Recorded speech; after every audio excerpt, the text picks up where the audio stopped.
Testing, testing.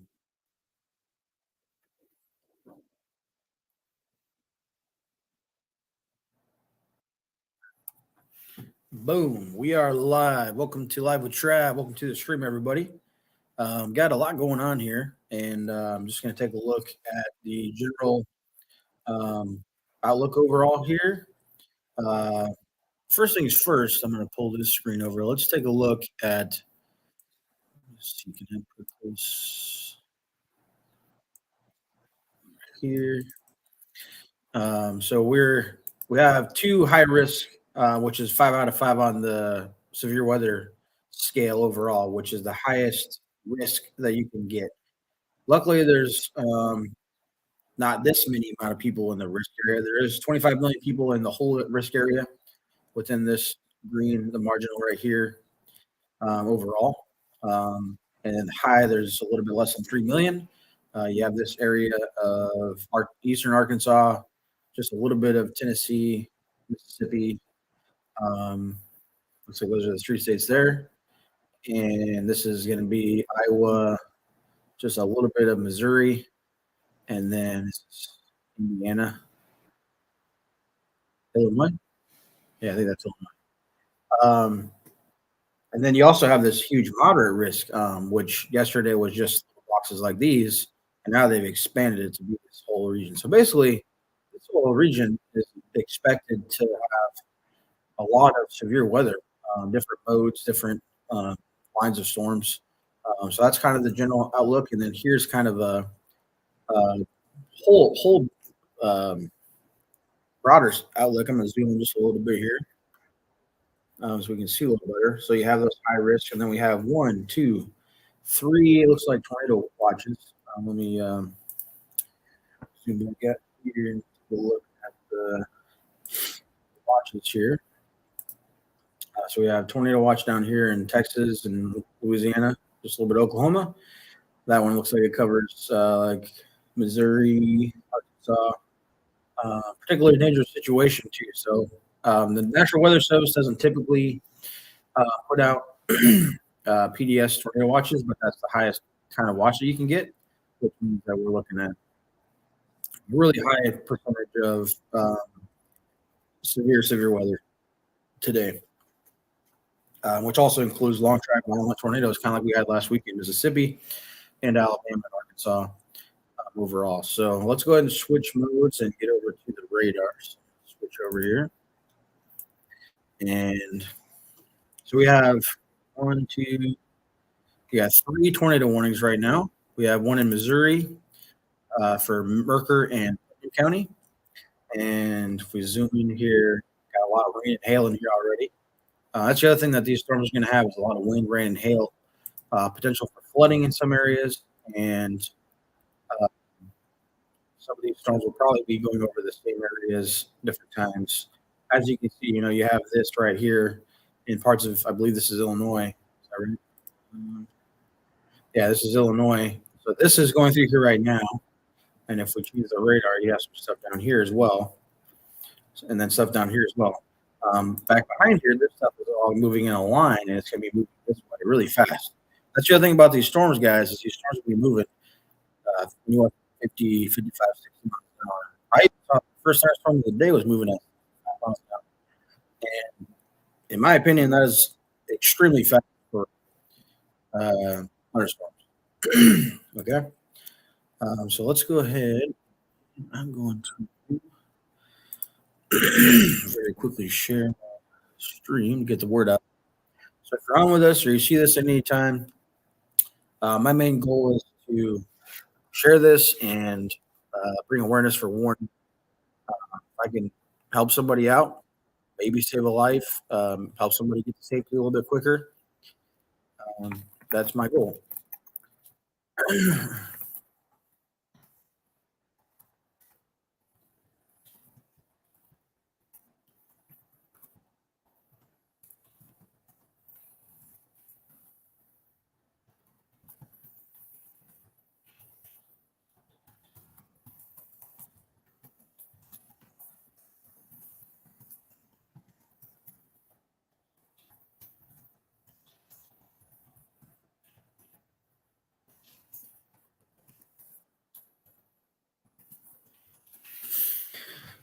Okay.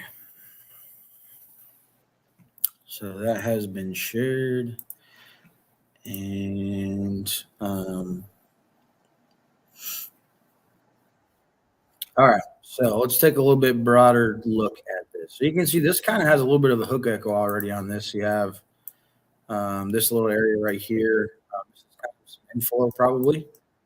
Just kind of around this area, and then you have this hook right here, and that's where you're going to have rotation and a possible tornado if it's down there. So this does not look good. Um,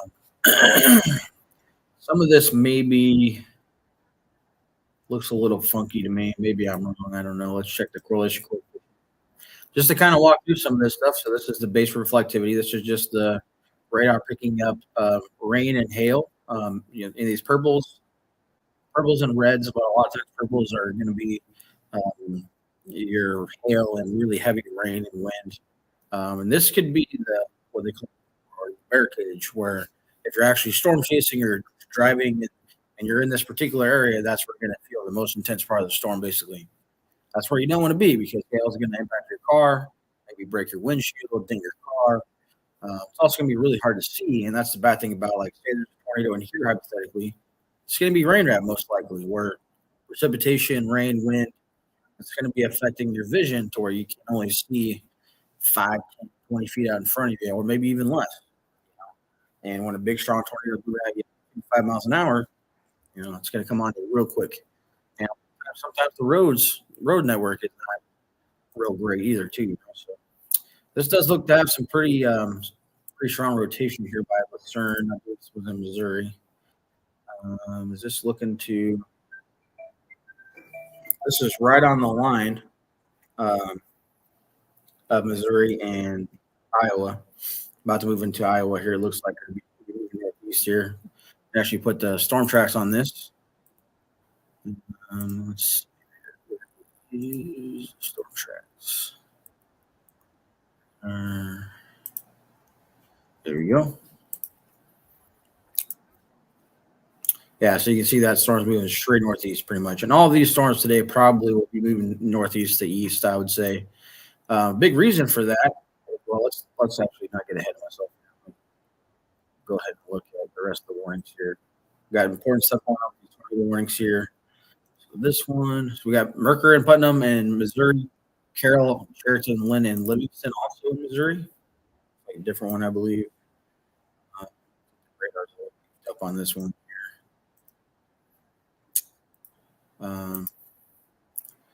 That one's more just a straight. I think it's just a straight storm there, huh? Let's see. We got another radar here. Not really. So we got those counties and then Arkansas. There was 3 down here earlier. Did this just expire? I think that expired. Oh, unless it sees here. Let's see. That's weird.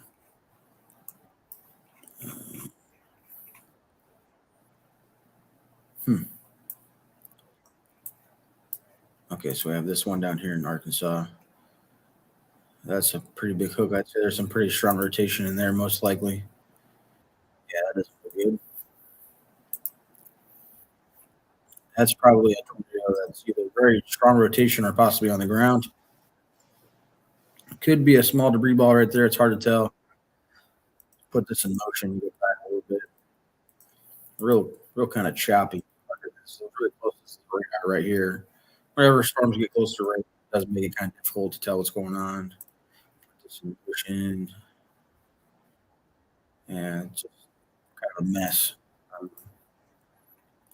Maybe we can get a little bit better of an idea. But you have this where the rotation will be right here. This looks kind of like the radar on that Mississippi storm where you had a lot of rain. You have your if you zoom out this a little bit, you have your whole storm out here. And then you have a little bit of a hook. And then you have some inflow right here. And that causes the stall to spin.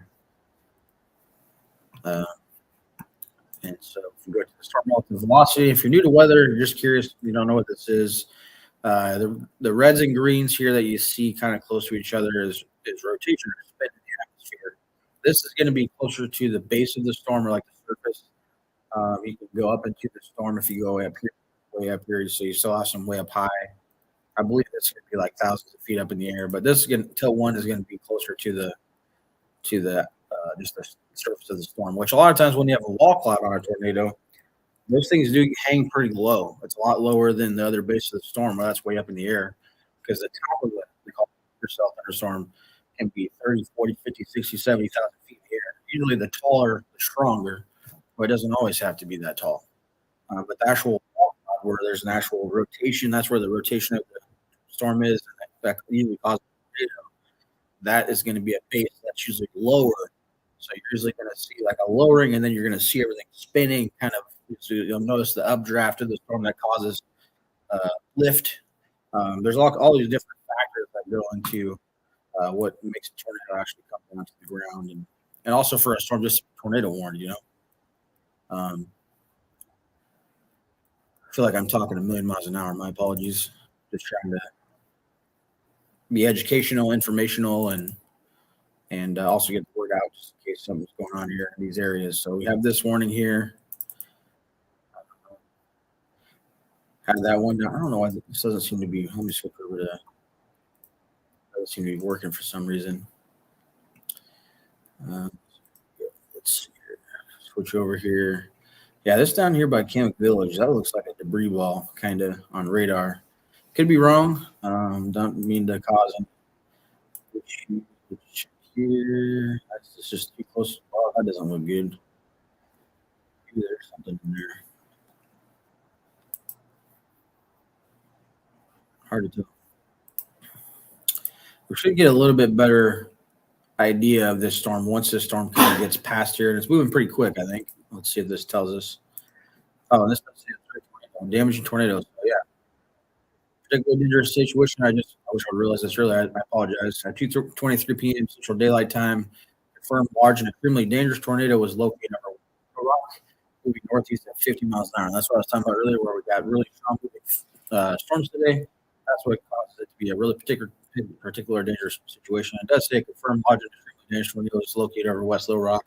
That typically means that somebody in law enforcement or a storm chaser, any kind of volunteer firefighter, things like that does spot storms, has observed a tornado. Here's the locations that's been impacted. I'm not going to read them all, so I'm trying to save time, trying to make sure that we get to all the warnings. And see how this polygon here has changed? Yeah, this is a tornado emergency now. That's okay. So we're at the worst of the worst right now. And keep in mind, folks, this is really close to Little Rock, very, very populated area. This has gotten tornado emergency. A tornado emergency is the highest tornado warning that you can have, and it usually means that a confirmed dangerous tornado is going to impact a town. The radar confirms that it's going right toward this town. And like I said, this is the highest level of warning that you can have, and it's always going to have this. Instead of a red tornado warning box, it's kind of this purple and pink. So if we take a look here, let me see if we can figure out exactly where the tornado is now. I would say it's right. Oh yeah, right in here. Right in here by Camp Village. We got some real strong rotation right in here. Hopefully, if we go to correlation coefficient, I'd say that might be that's out ahead of where this was on radar. But sometimes these radars, they're not always going to pick up the same exact spot. But that kind of looks like a. Put this in motion here. Follow it back here somewhere. Yeah, that looks like something right there. Maybe that's getting awfully close to that radar. I don't know if that's close to the National Weather Service there near Little Rock, or like here. It's just a radar balloon out in the middle of nowhere, kind of by the airport. Oh, so we have storm chaser here, Brett Dare. He's already got a tree down in front of him here. Looks like. Might have to try to watch some of these storm chasers stream a little bit and see if we can maybe get a tornado on video at some point. But yeah, really, we got this like the tornado would be right here. This looks almost exactly like look just a little bit smaller, just storm structure in front of it from that that hit Rolling Fork, Mississippi, and Silver City, and Amora or whatever it was called. But this looks like a bad situation right here, guys. Oh yeah, that's bad. That's a big. That's real bad. Okay, anywhere near Arrowhead Manor, Tinglewoods. If we put go back to Omega here, this is probably it right here. I don't know why it's doing that. Let's see. We're going way down here. Will Rock. It's not going to the storm when it needs to, but put the let's see, storm tracks. You can kind of see the part of town that this is heading towards right here. Wonder if we can do storm tracks on here. Locations. Still kind of learn how to use some of this stuff. I know how to read radar and things like that, but display settings. I won't worry about it too much, but yeah, let's see if we have a correlation coefficient drop on this. If you don't know, correlation coefficient is a debris ball. I would say that was a debris ball. And it just hasn't moved quite yet or updated on the actual radar yet. There's some motion back here. And that looks like a debris ball. Looks like we do have a very large tornado on the ground right now. Even if we put the radar, you can see the spin up in here. Bottom part of the storm back in here is where the tornado is going to be. Let's see if we got any updates on this. I will say it's like we're in rush hour traffic almost. I think it's like 2:34 over there. About that time. The temperature is. This is very high dew points. Once you get in the 60s and 70s of dew points, storms do feed off that moisture and energy in the air and the atmosphere. That's what causes these storms to pop a lot of times. So we have this tornado emergency for Little Rock and Arkansas. So I have a lot of other storms kind of formed back here. Could have a really large area of severe weather today. So I have this tornado warning up here. Got a couple up here. One by Peoria, Illinois. That's not too far from Chicago, and this is going to track this way. So we'll have to keep an eye on that. Let's see here. Try to switch to this radar here. See if we can get this one here. Just to take a quick look at the velocities on this. Radar indicated. Do have some good big hill on that. I don't like the velocities on these usually. I feel like that's hard to read.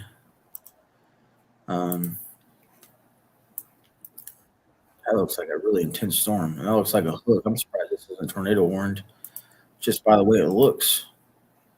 It's got to have some rotation in there, I would guess.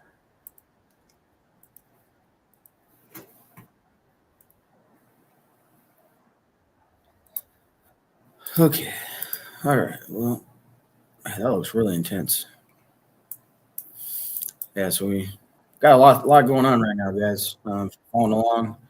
Got some storms along here. Read this quick Maxwell scale discussion. Severe weather potential is expected to increase this afternoon. The storms mature in the north central and northeast of Missouri. All severe hazards are possible, including strong long track tornadoes and very large hail. I won't get into all this stuff because it's a lot of high advanced meteorological stuff. But basically, there's just a lot of variables, ingredients, factors going into this very, very large area. Possibly this whole area, bubble right here, all the way around here, is expected to have some sort of severe weather possibly today. And then you have these pinks in here, these little pink lines. Those are high potential areas for the most severe weather, long track tornadoes. One out here in parts of Arkansas, Mississippi, and Tennessee. And then also up here in parts of Iowa, Missouri, and Illinois. And that's a 5 out of 5 on the severe weather scale put out by the Storm Prediction Center in Norman, Oklahoma. As you can see, it's already firing off in that area. And then we have this other stuff behind it. It's hard to get the radar on this, but you can see all these warnings and stuff behind it. Getting ready to push through there too. And as the night goes on, what's going to happen is there's this thing called a low-level jet. just a low level jet stream at the it's closest to the surface. That's why they call it the low level jet. And that thing gets to cranking, and it gets to wind shear aloft, up in the atmosphere, and it causes, the faster it goes, it causes spin and vorticity and helicity and all the ingredients that it needs to spin tornadoes. And then it also causes updraft, which is what causes the moisture rise. And as you know, like when moisture rises, it creates a cloud, and then as it grows and it keeps the moisture growing, starts to create rain. You get a hail, you get wind, and then you can get that rotation, that wall cloud that we talked about a little bit ago, where you get a lowering and it's spinning. If you get the right ingredients in the right environment, that's when it's going to drop a tornado. And days like today, you could have a big tornado. And you got one that's going just north of Little Rock right now. Looks like this thing is just south of the radar right now. See if we can get a vlog checking this still. Still looks pretty strong right here. This is one thing I like about Radar Mega is you can zoom in, you can see all these streets, you can see these highways, you can pretty much see right where the tornado and the location is at. Still got the tornado emergency. That looks like it could be a debris ball possibly. This could just be a lot of hail. But this might be a debris ball, which means there could be a tornado right in this area, anywhere between Lee Avenue, Hills Boulevard, 107, Sylvan Hills, Maryland Avenue, Northern Hills Manor. It's coming northeast, Miller's Crossing. If you're anywhere in this area near north of Little Rock, out in this area, Jacksonville, if you're in the line of fire, definitely take your proper precaution. Be on the ground. If you don't have a basement or a storm cellar or something like that, safest thing to do is get into the most interior part of your house or your structure, away from windows. Try to protect yourself any way you can. Like wear a helmet, maybe throw some pillows, a mattress over here, get in the bathtub, especially if it doesn't have any windows and it's in the interior of your house or your apartment. Um, Anything that you can do to get into a safe place, that would be best. So this thing is starting to get away from the radar a little bit, so we should be able to see. Man, this thing is a classic supercell right here. If we switch back over to here, and you can see how fast that's moving. That thing moved from here to here just with a couple of scans. But you have this classic setup. You got this hook right here. This is all inflow, energy feeding the storm. A lot of times, what will happen with these is you'll get a clear slot, and you'll get this inflow notch right here. And this is all causing this whole area to spin this way. And it's feeding all of this area right here. And that's where your tornado is going to be right now. And let's go ahead and check the correlation coefficient, which will tell us if there's a debris ball. And it's hard to tell on this. That's just a lot of hail and rain. And we should be able to, if there's an actual tornado on the ground doing damage, we'll be able to see a debris ball once this gets a little bit farther away from the radar, I believe. Man, there's just so much going on. We got so many warnings. We got 21 warnings total. So Faulkner, Lone Oak, Prairie, Pulaski, White, Arkansas. That's the tornado emergency. Or anywhere in this area here in Arkansas. I'll get a little bit better look of the actual state here. These are all the storm tracks right now. You got these ones up here, also in Illinois and Missouri. So you have look at that hail core. Man, that's like intense right there. That's darker than that. And that's pretty intense. This has an interesting little hook. It goes from here to here to here. See if this has some rotation there. That's kind of like broad rotation, I would say, or maybe just a big area of rotation. Looks more like this area. That's just a big area of rotation, but that can tighten up and drop a tornado. But that's a very strong storm. That's a lot of hail, very strong rain, wind, and all that. So then we look over to Missouri. We got trouble. Sheridan, Lynn, and Livingston and Howard counties in Missouri that all have tornado warnings as well. And this one's severe warned as well. Wait for the radar to update here. Let's see.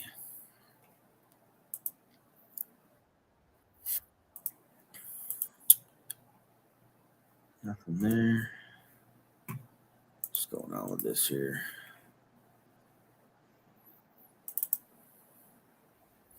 Here we go.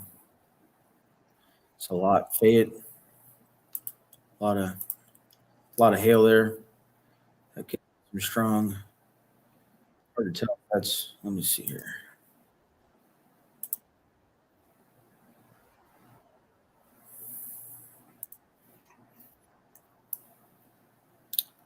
That could be.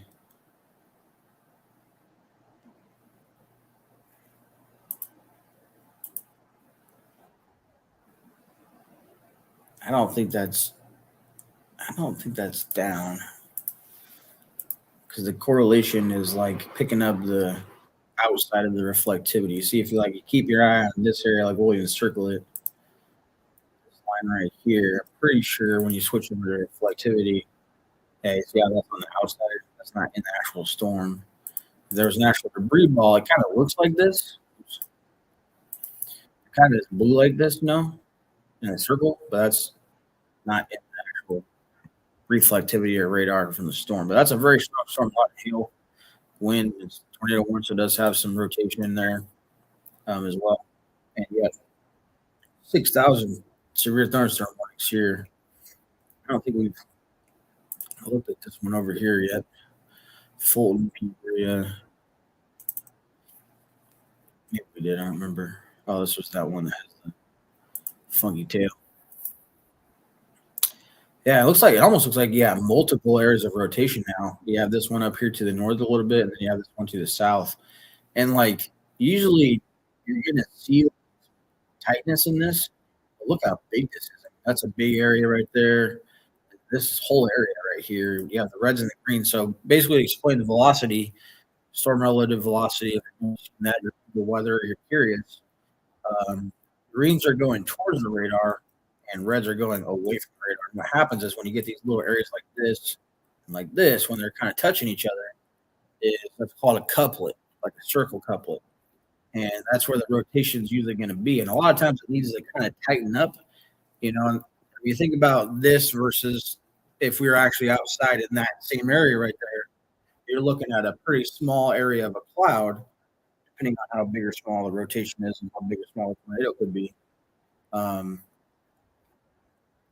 but this looks kind of broad and big to me.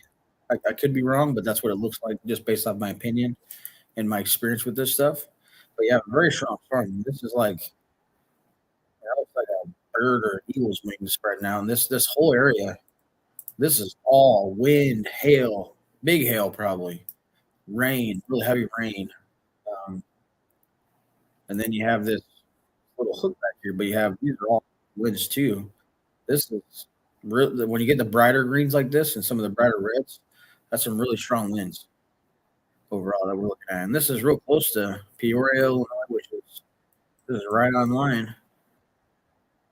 If we zoom out for Chicago, but it's quite a ways out, still. But these are moving 55, 60 miles an hour. If you look at this warning,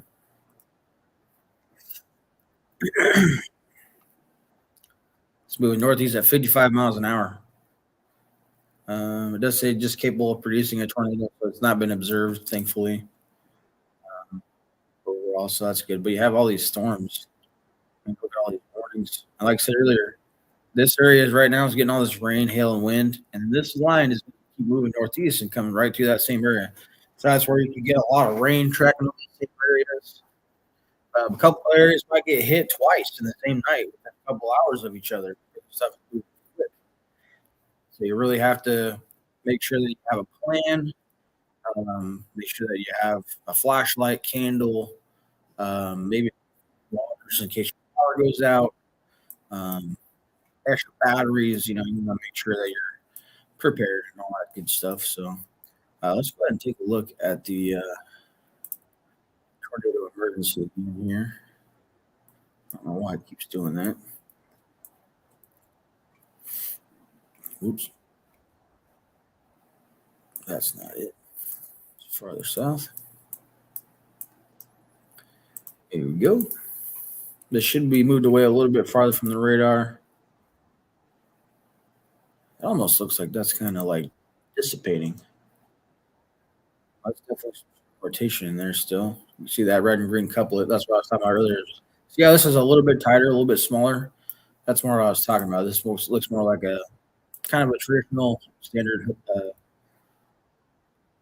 couple is what they call it. Hard to tell if there's a tornado on the ground in there, but looks like the rotation is right in there. And as you can see, this is real some strong rain. That could be a debris ball picked up on just a radar, but the correlation coefficient is just so messy right now, and there could be something in here.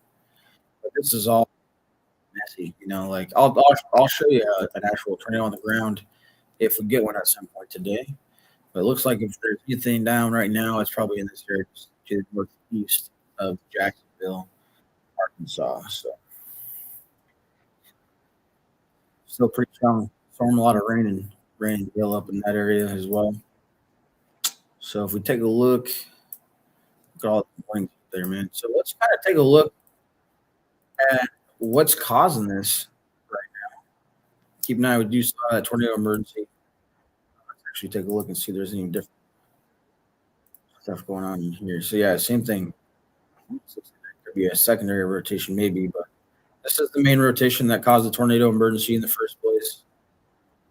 Same area right here, just north and east of Jacksonville a little bit.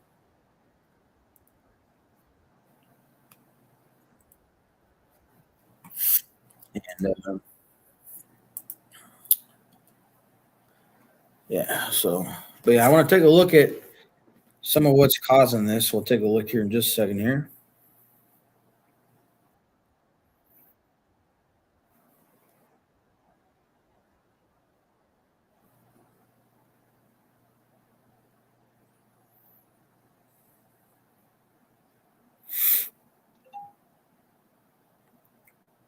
Okay. So if we zoom out here, might have to use a couple different products here to make sense of this.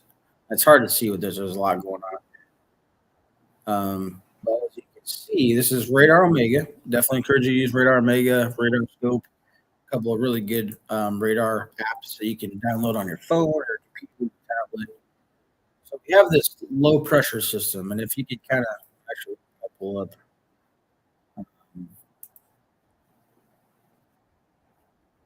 Let me pull up some stuff on the side here.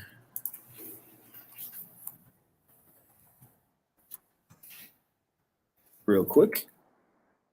That's not what I want.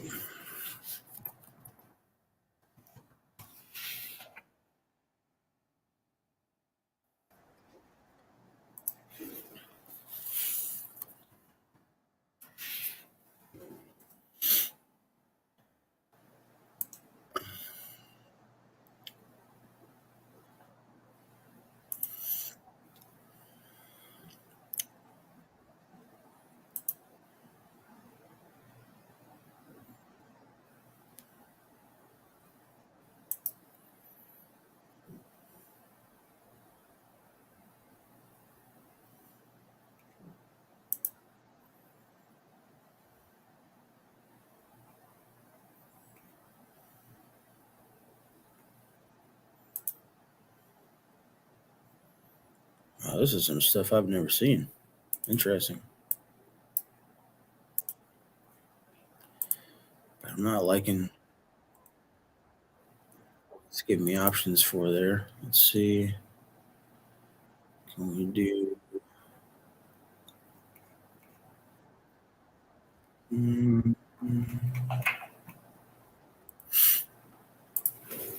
Let's just do this. What was that one? College. There we go. Sorry, it's taking me a second here. Haven't used this very much here. So that's pretty.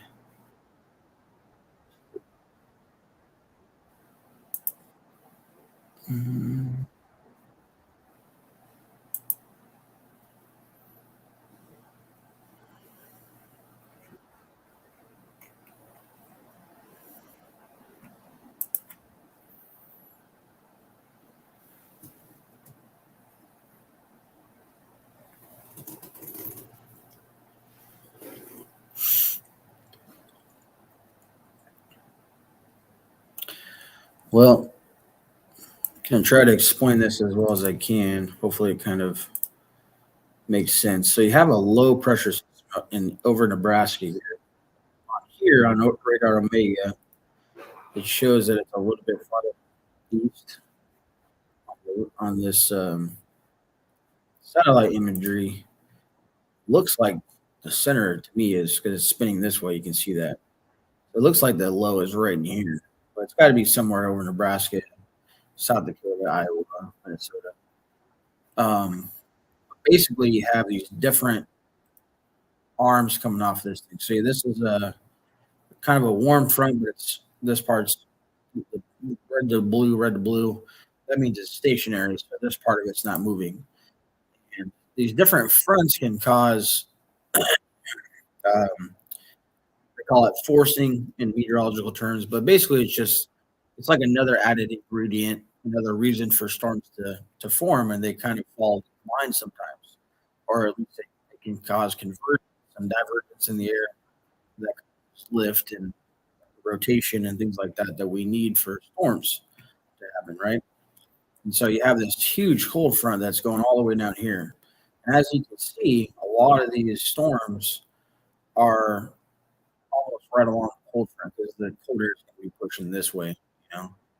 And so when cold air and warm air meet in the atmosphere, and then you also have, if you can kind of picture Gulf of Mexico down here, there's a lot of this moisture here, and it's in these storms along this front, which like I said, storms a lot of times need some sort of front, a dry line, some sort of other type of ingredient that causes those things. So you have this cold front, and then you also have this warm front here as well.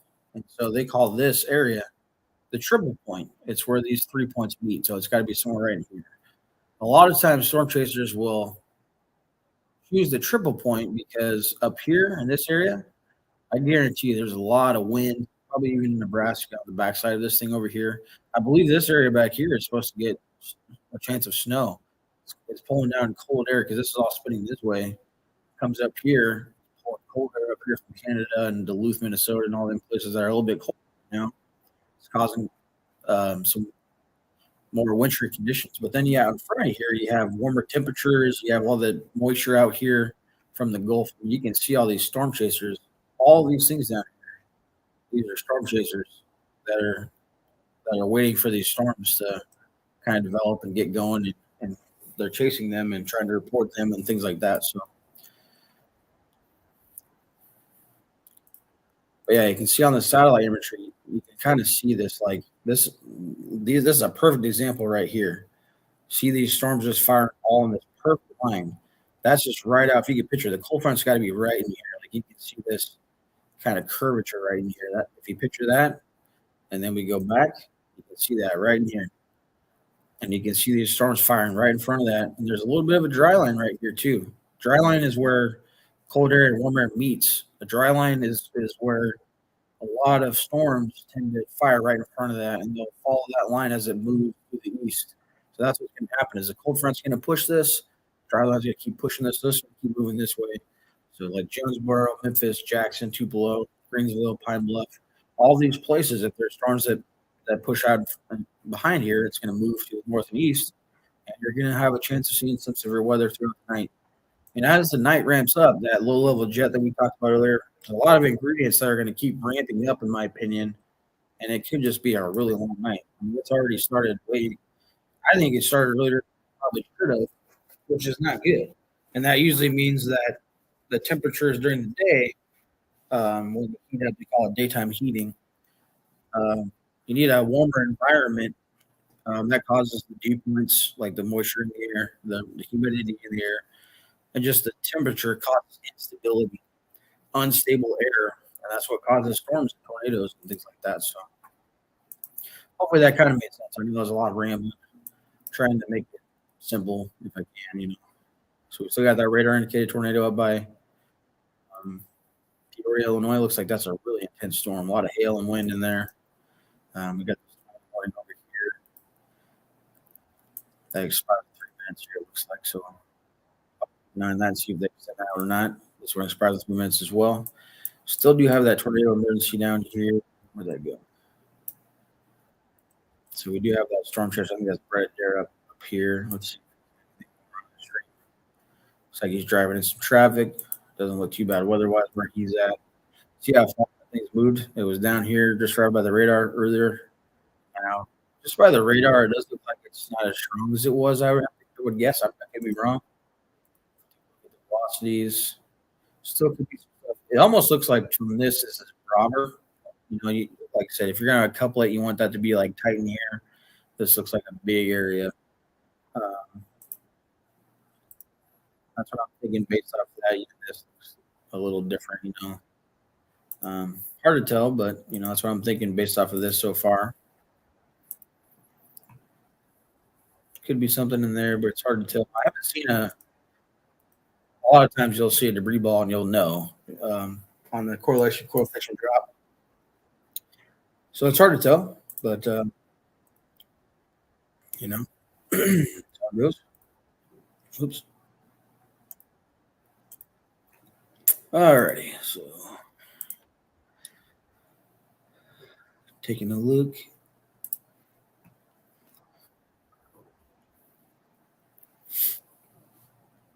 Let's go ahead and switch back to Radar Mega. Just going over the warnings one more time. So, they haven't extended this, so I'm assuming they're going to let it expire because you can see how the storm is already out of the tornado warning box. Definitely still some rotation in there, so maybe they will extend it. Maybe they're just working on that right now. Maybe we'll update here shortly. But you can see all of this is all moisture that's feeding into. I mean, it's almost like you can see that this is why it's staying on this track is because this is all moisture that's feeding into. Yeah, this up here. I mean, that just means that this is a very unstable, a lot of moisture, kind of ingredients for storms to form. I wonder if we go up there here. So we have this. This is right by the high risk area too. It's about to go out of it, but I was hoping sometimes there's these little weather kind of this, or it'll tell you like the dew points. So this is Storm Chaser Brandon Copic, but it's 70, almost 71 degrees over here. This is a little bit farther west. Dew points in the 60s. That's definitely a indicator. That's over here, so it's not as close, but that's not that far. Maybe an hour or two, three, maybe at the most. But like I said, you can see all the energy that's feeding into. We got a radar over here. See the lightning strikes. Yeah, closer radar. Yeah, you can see all of that moisture. A lot of rain and hail in there, like I said.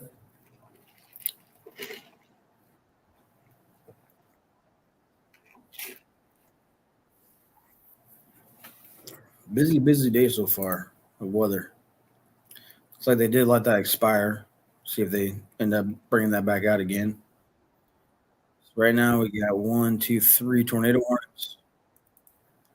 Looks like there's a new one in Illinois, maybe. That could be a big hook right there. A lot of broad rotation, it looks like, in there.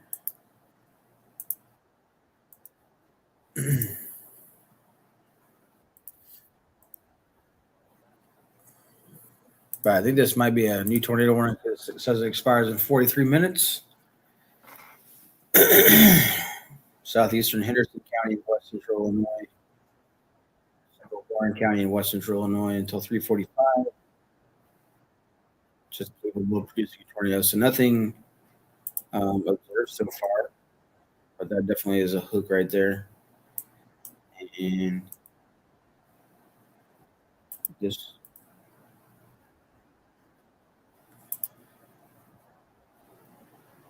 248. And that thing's moving at 60 miles, 7 mile per hour winds, 55 miles an hour. I just saw right there. Northeast has 60 miles per hour. That's insane. That's why these storm tracks are so long. A lot of times I'll just be like this, like cut off right there. But I mean, you can see, yeah, that little pressure system over here that we talked about, that kind of stationary warm front, and then you have that cold front coming down here. That's all this, all this, all these storms so far.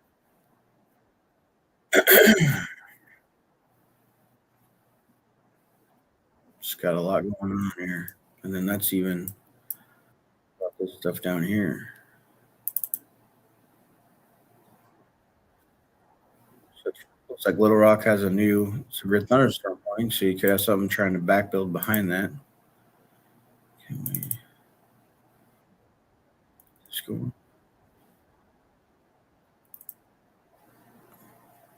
What's going on down here, man? There we go. That's got a TVS on it. Tornado signature. Definitely still some rotation in there. Very strong winds up in here. That the brighter that those colors are, those are definitely some brighter winds. Got the bright red too, but you don't have anything like a couple like some gaps in here. I wouldn't assume that this is on the ground right now, um, but it's definitely still got a little bit of a hook in here. If this tightens up right here and this creates like a clear slot or a inflow notch, this tightens up right here. You definitely see it's just kind of becoming a big four again up here, up here. I think it's moving quick, you know.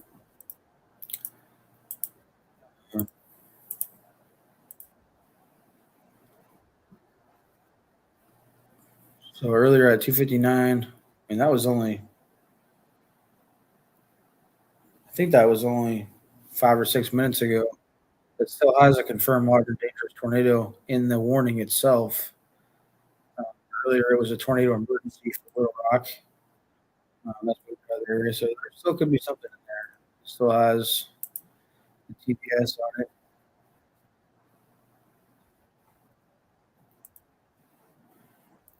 See if we've got any new scan just came in. So that still kind of looks the same. Definitely some broad rotation in there, but I don't see anything that just like jumps out the screen at me, you know.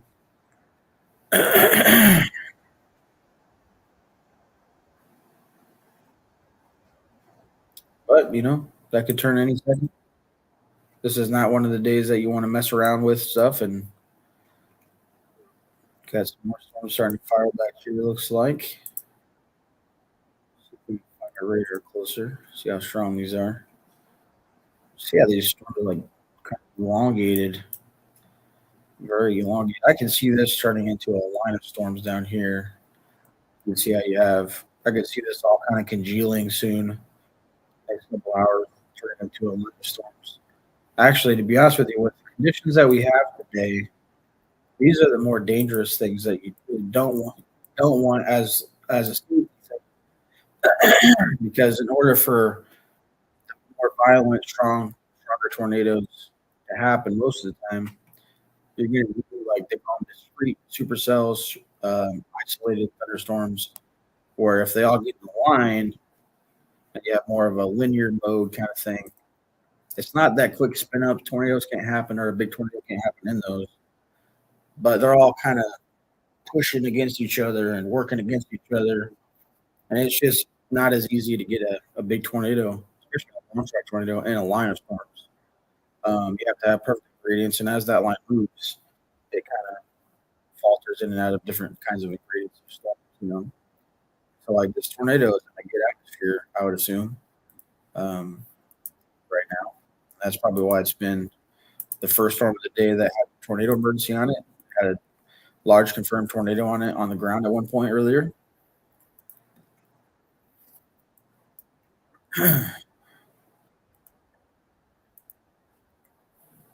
Still kind of looks the same to me.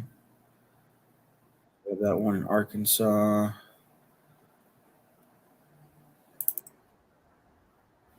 Have this one in Illinois. Still a lot of hail and rain up there.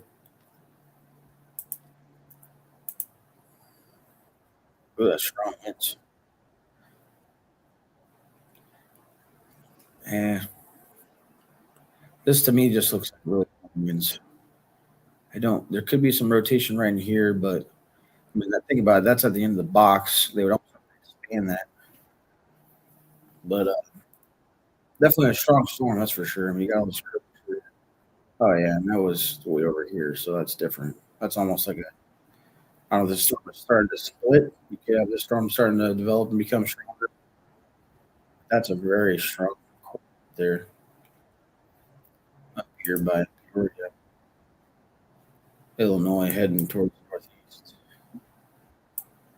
Have this storm down here. Just check these for some rotation. Don't see a lot there. This storm has some broad rotation as well.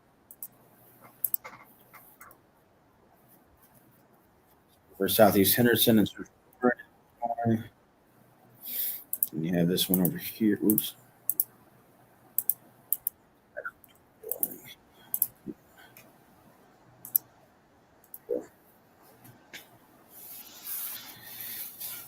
It's moving at 60 miles an hour again. So southeastern Monroe County and south central Iowa, Wapello County and southeastern northwestern Davis County and southeastern Iowa, northeastern Appaloosa County and south central Iowa.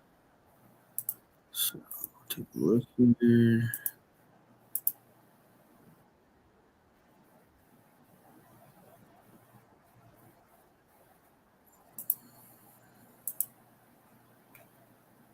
Could have some strong rotation in there. Is there another radar closer? I don't think so. That one's too far away. This one's kind of in a radar gap. Far. This one's probably closest. Could be some rotation in there. Has some strong reds. That one has some funky shape. A hook right there. Interesting little. This part of the storm is worn, so I'm assuming this is where the rotation would be. It looks like. You can see how these are all these different cells. If they create a line of storms, you're going to get a lot of wind. You're going to get this line with a lot of wind pushing out from these. Move fast, so you could have some straight line winds coming out as well.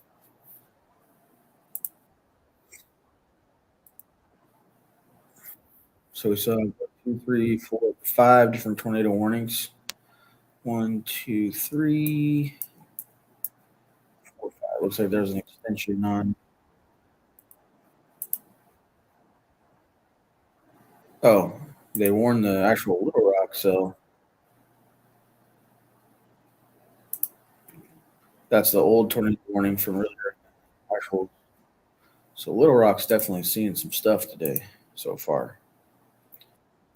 That's definitely got an interesting looking hook on it.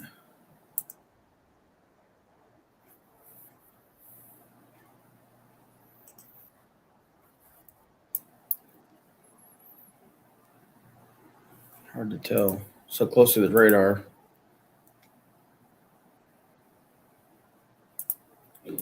Have to wait and see what this looks like, but that's looking real interesting. That's probably where a tornado would be.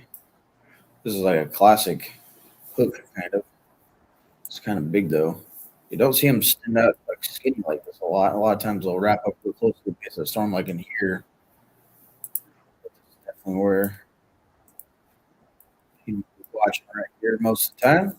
My experience. Could even be something out in this area right here. That could be a little hook, or that could be a hook.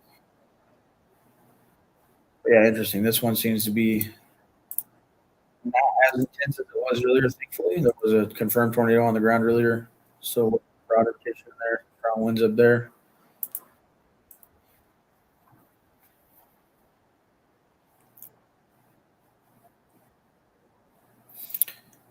If you've been following the stream, I appreciate it. And please like, follow, and share. Like I said earlier, my goal of this is to try to start a live streaming during severe weather events a little bit more when I can. I have time. And raise awareness, share words. I try to say like town names and counties and states if I can. A lot of these areas I've never been to and I don't know super well, so I just have to be based off of the radar apps out there and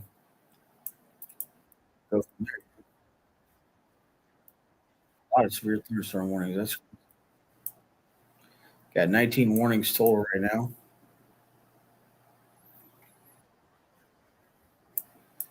See if this Little Rock new scan on it.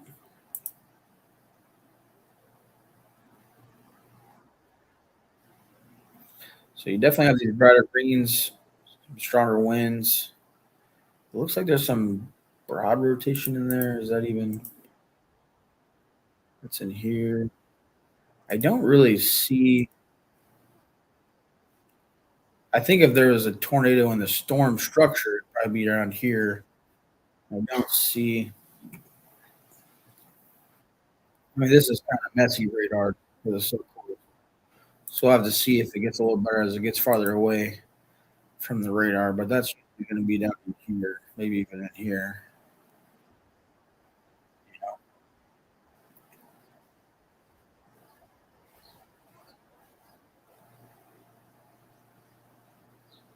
Oh, they just extended this. It looks like a new tornado warning for West Central Woodruff County and Eastern Arkansas, Northwestern Prairie County, North Central Lono County, and Southeastern White County until 3:45. So it's got about 31 minutes left. At 3:10, a severe thunderstorm capable of producing a tornado was located over Thurman, or 13 miles east of Cabot, moving northeast at 50 miles per hour.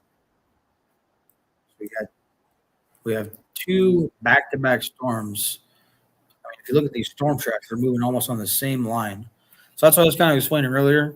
Is you're going to have different parts of states, maybe even different towns or cities that may get hit multiple rounds and multiple times tonight because you're going to have stuff like this, and then look back behind you. There's other things coming as well. Same thing over here. You have this stuff over here.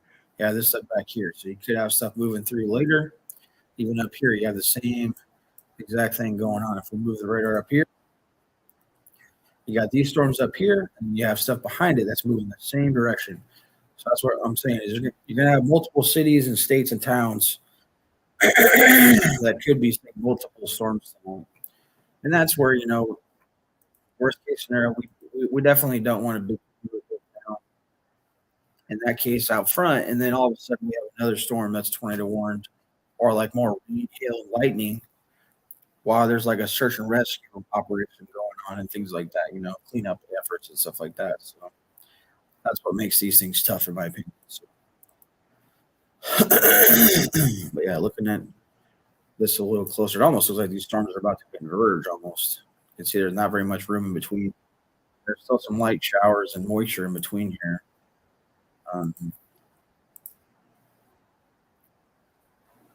Still hard to see anything in there right now. It looks like could be a little bit up in this one now. Yeah, you see how this is kind of messy. This is like corrupted a little bit. You see that purple. It's just makes it hard to read the radar a little bit sometimes. It's not a perfect science. It's what makes forecasting and weather hard sometimes, in my opinion. All right, so we'll take a look at this storm. Still got a big hail core on that.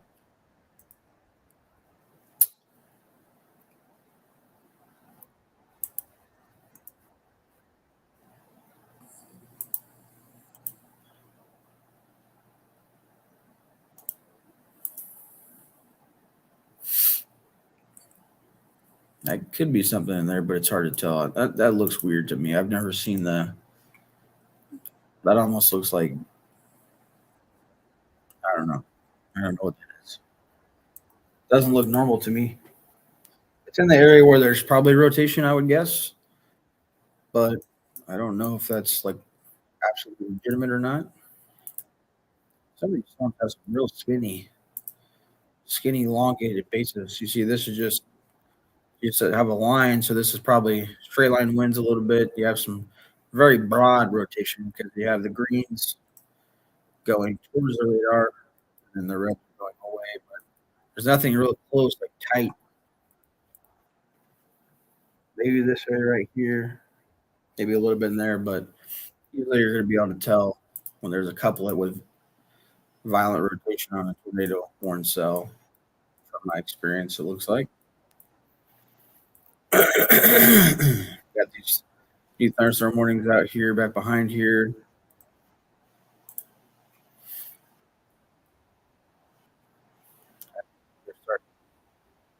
It's like an arm reaching onto that one a little bit. That's probably going to kill off. If this storm catches this area of rotation, that's probably going to kill that off.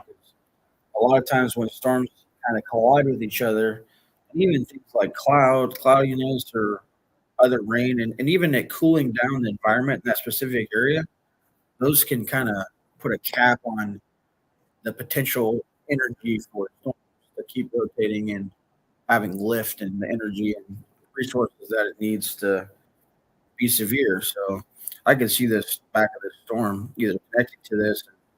Not saying that it can't stay strong and rotate in there, but it's most likely going to kill this portion of it off. So you can see they just recently updated this to only have this part of the storm now, and they just have this part of the storm. This is looking really interesting down here. Let's take a look at this velocity watch. It looks like there's just multiple areas of weak broad rotation down here.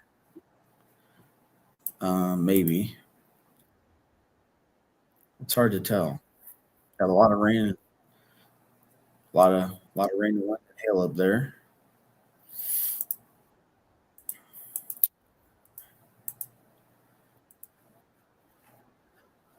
Just trying to see if there's any confirms on these. Just capable of producing, it looks like. So I don't see anything new to update so far.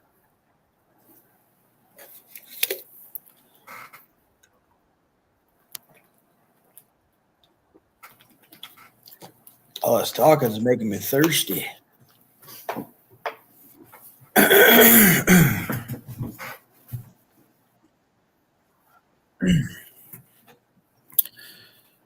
All right, let's do a couple things here. Let's see.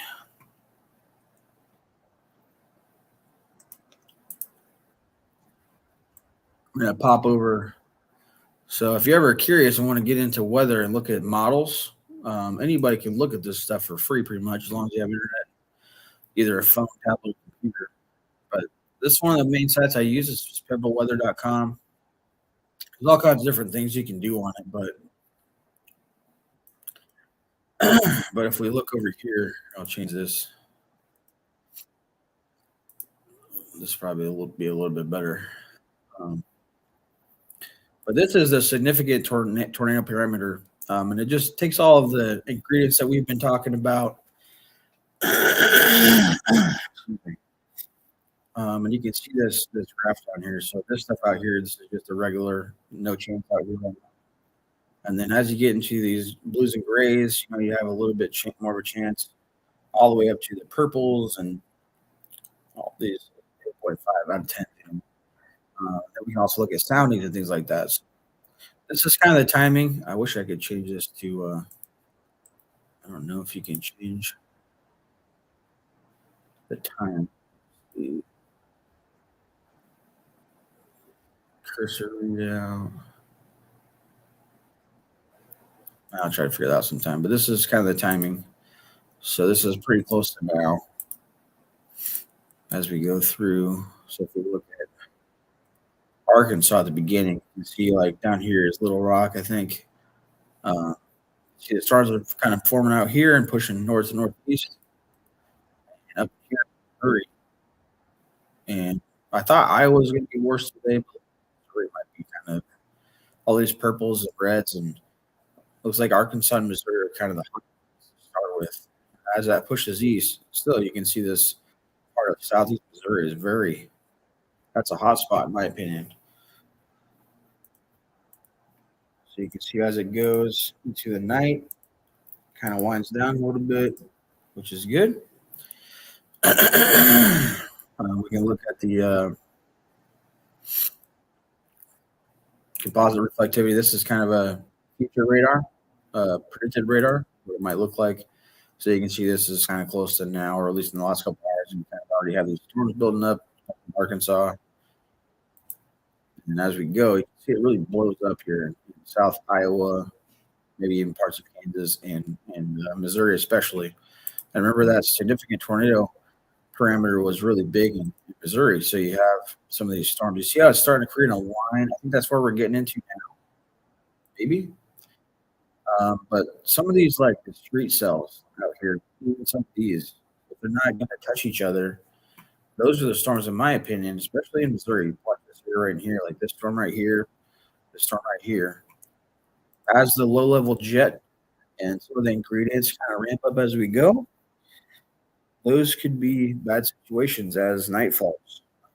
We're really hoping and praying that we don't have a situation like last week in Mississippi and Alabama.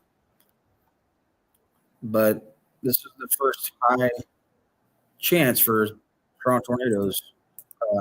We haven't had a 5 out of 5 on the severe weather scale, I don't think, this year. And so it's definitely not looking good. So let's change different models that you can use. A lot of people like the HRRR. It's basically the same thing. It's just a different model, so it might show a little bit different. You can kind of take a look and see what we think.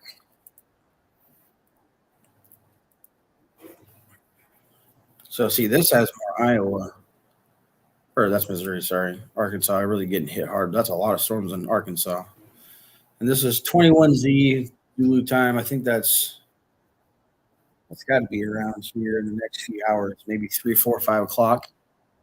I think big storm up there in Illinois. That's probably the one that's in Peoria. Look at that.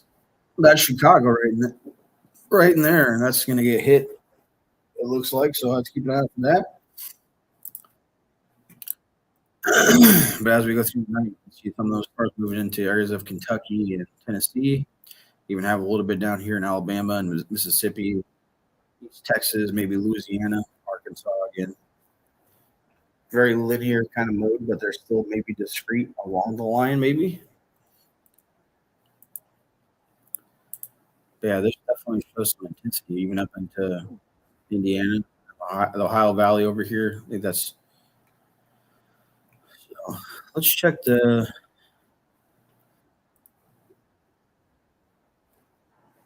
So helicity, I think this will show helicity tracks.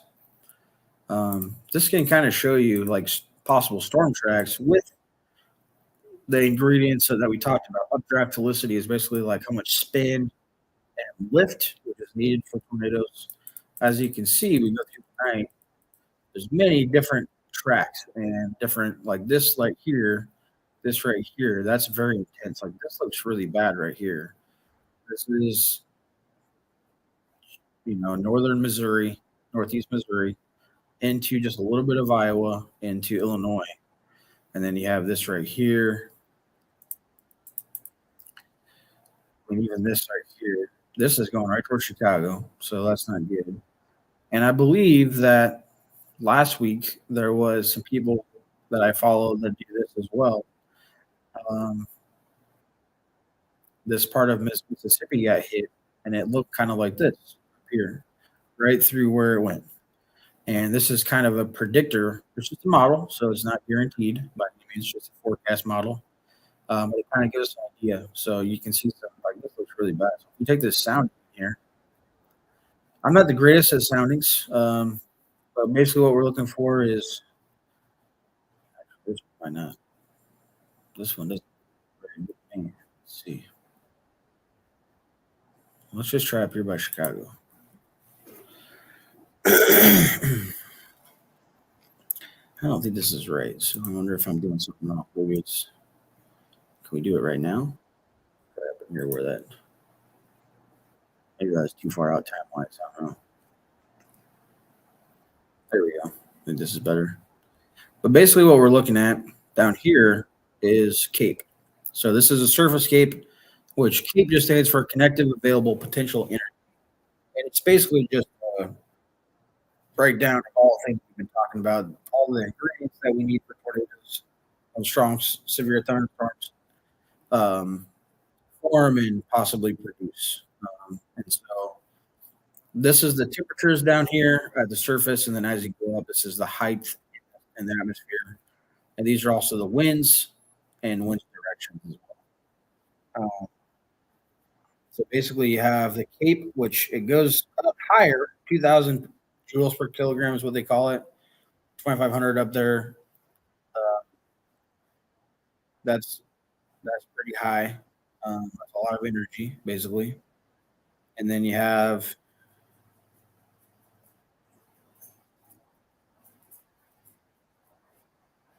I think these are the lapse rates, which usually you need to be like 6 or above.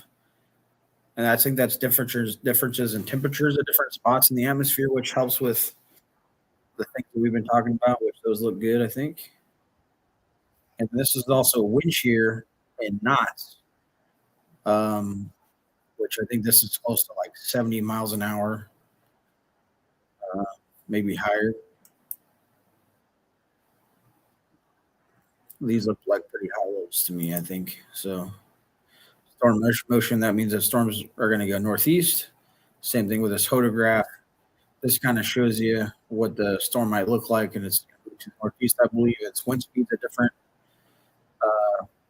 parts of the atmosphere. These are kind of hard to read. These are really advanced. But back to the velocity tracks, you see there's a lot of different storms. And this one, I mean, look at this one. Look how long that is. And that's the same storm. Those are long. Tracking across multiple states, multiple towns. So this is the bulk shear. Basically, that's wind speeds 0 to 1 kilometer, first couple thousand feet in the atmosphere. These are beneficial to help causing the vertical or horizontal winds, which cause spin in the atmosphere for tornadoes to happen.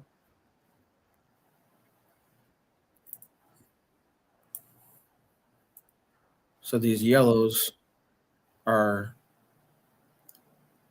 more just rapidly, they're faster, higher amounts of shear or wind shear. If we go up into the mixed layer, which is up higher, I believe this is CAPE, the connected convective available energy that we talked about. A lot of the reds and oranges are going to be, this is all good CAPE, but red and oranges are stronger. If you get any purple, that's where it can get real nasty.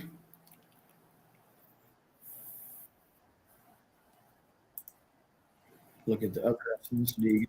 Just a little bit different. Same kind of thing though. Looks like about the same, maybe. That looks really concerning right in there. I wouldn't be surprised unless we already have one. Sorry, I've kind of gone away from the radar too. I was just waiting for things to update just a little bit. Let's take a look here. Is this a new tornado one in Arkansas? Yeah, so this kind of goes back to what I was talking about. You can see you have a storm right here, a storm right here, a storm right here, a storm right here, a storm right here developing. This line right here is just going to keep seeing it if it stays together down here by Texarkana. Let's go check out our tornado warnings down here in Arkansas.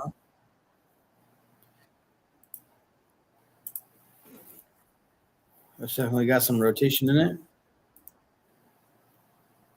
Don't see anything on the ground, I don't believe. Kind of an elongated, like that photograph, like we talked about. Let's try here. Might just have to go to them here. Radar's being a little goofy. They just, oh, that doesn't look good right there.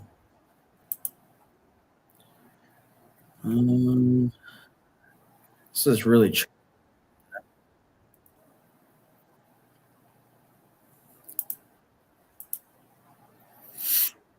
but from the reflectivity, there could be something down in here. Looks like they've extended this. See, this kind of happened where storms are kind of taking over each other. So let's see if this other storm has any rotation in it. Yeah, see, there's not a lot in there, I don't think. It looks like it's kind of just taken over, which is what I thought would kind of happen in there. They're kind of congealing one big storm. So this one, usually, if you have storms like this, where it's like, say, this is one, two, three, four storms, or one, two, three, or one, two at least. Usually, the most southern part of the storm is going to split off or be dominant and be the strongest. So, storm chasers say they're over here, they got to decide. They're going to be like, all right, we're going to come here. We're going to wait for this thing to go over here, and bam. Yeah, that almost looks like it's wrapping up into a tornado, possibly. Definitely have some strong winds in there. It's hard to tell if there's anything. This is all pixelated and not pretty.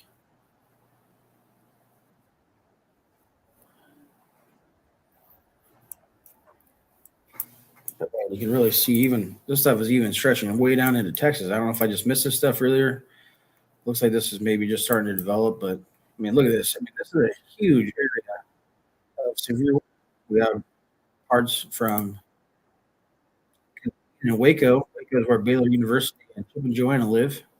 Got Dallas right here, all the way from Baylor and Waco, and even south and west of there, all the way up. You have all these warnings. I know you can't see the radar. These we can switch it over. You have all of these tracks and warnings, even over here into kind of the northwestern area of Arkansas and into Missouri. You have these all these storm tracks. These are all maybe new or small storms, but they could develop into something seriously. I can't see over here. Um, Even up into look at how far this stretches up here. This is into Wisconsin over here. I think this is Minnesota. Just insane. And we do have these tornado warnings over here.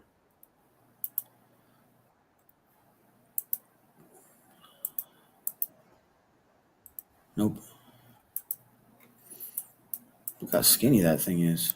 It's really skinny. It looks like there's just broad rotation in that. Broad. Look how skinny that thing is. This one's getting kind of messy, but it's real strong. I mean, you can see it's got a real big hill core in there by Nunk. Um,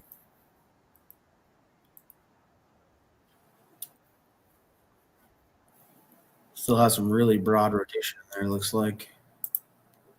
Seems like that's kind of the theme so far. Is we've definitely had some tornado warnings, but it seems like most of the velocity and rotation so far has stayed pretty broad, weak, in my opinion, and um, nothing has been able to get going 100% so far. Besides, we did have that tornado emergency down here by Little Rock there, and a storm just kind of a little bit ago, kind of behind that storm. That storm's out front here, and that's the storm that was tornado warned again back here. So that Little Rock area has already seen multiple tornado warnings, multiple storms come through as well. And like I said, I think that might be the theme for today, where we might see towns and cities get hit multiple times by different storms. Kind of like we're talking about here. You look at this Little Rock right here. All of these are traveling at it again. And you have storms behind it as well. So kind of crazy, man. Kind of crazy. Let's Another thing I'll show you that's kind of cool about the. You can always use the Storm Prediction Center website for a lot. Almost every day when there's chances of severe weather, I just type in convective outlook, and I'll take you right to this page. And day one is obviously today. It's Saturday, Sunday, Monday, and usually like in this range, you can see predictability too low. So if we look at day 4, day 5, this is Tuesday into Wednesday next week. We've already got a 30% chance over here in parts of Missouri, Iowa, Illinois, and Arkansas. Just a little bit of Kansas and Oklahoma. And then even the 15%, that's a little bit out here. Now we're a little bit far out from that, but like I said, I like to use this to track the weather. Give you a good chance. Like I said, we do have a high risk here, which like I said earlier, we haven't had high risk for severe weather. I don't think this so far this year. And that's a 5 out of 5 on the weather scale, as you can see right here. It's the highest amount. There it is. 33,000 square miles, just under 3 million people. All these cities here are included in that.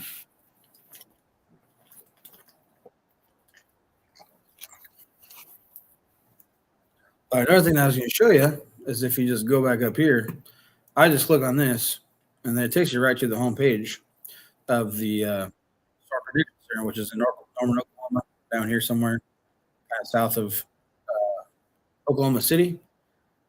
Is that a new tornado watch? Oh, there's a mesoscale that just came out. So let's go ahead and take a look at this.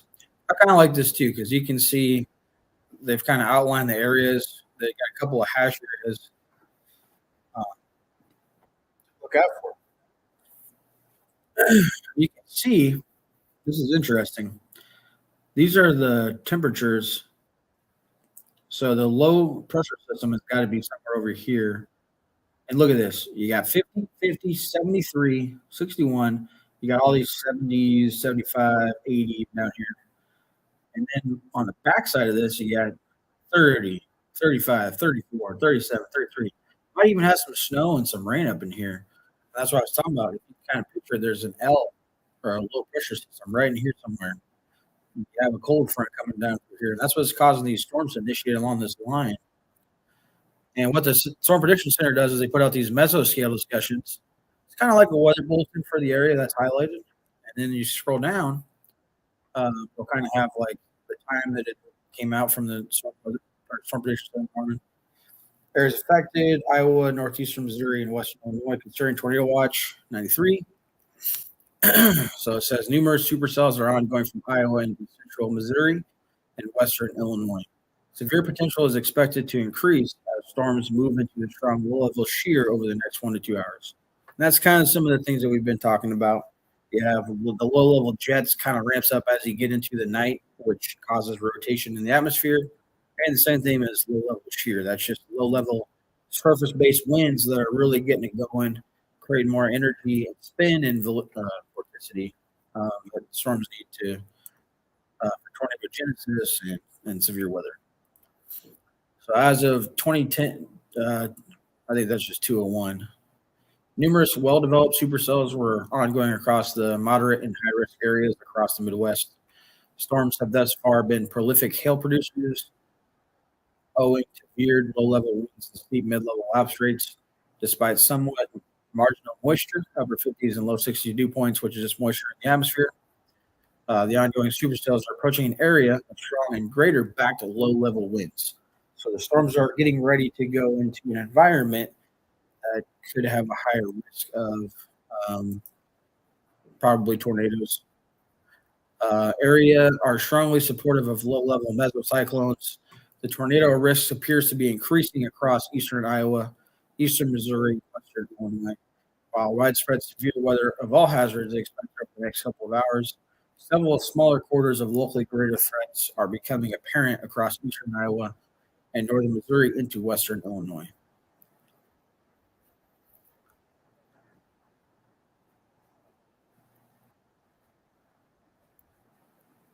I was just reading the rest of this to see if any of this was what they were saying in that. So yeah, they've kind of highlighted this area. When we were looking at the helicity tracks earlier, this area right in here, I think it was, looks very concerning to me. That's what they've circled. Even this has a hatched area. It looks like these little black ones. If you're anywhere in this area, really, you need to take your proper precautions and have a plan and be ready because it's coming and it's not looking good. The next couple hours could be pretty bad for some people, so definitely want to be ready for that and keep an eye on everything.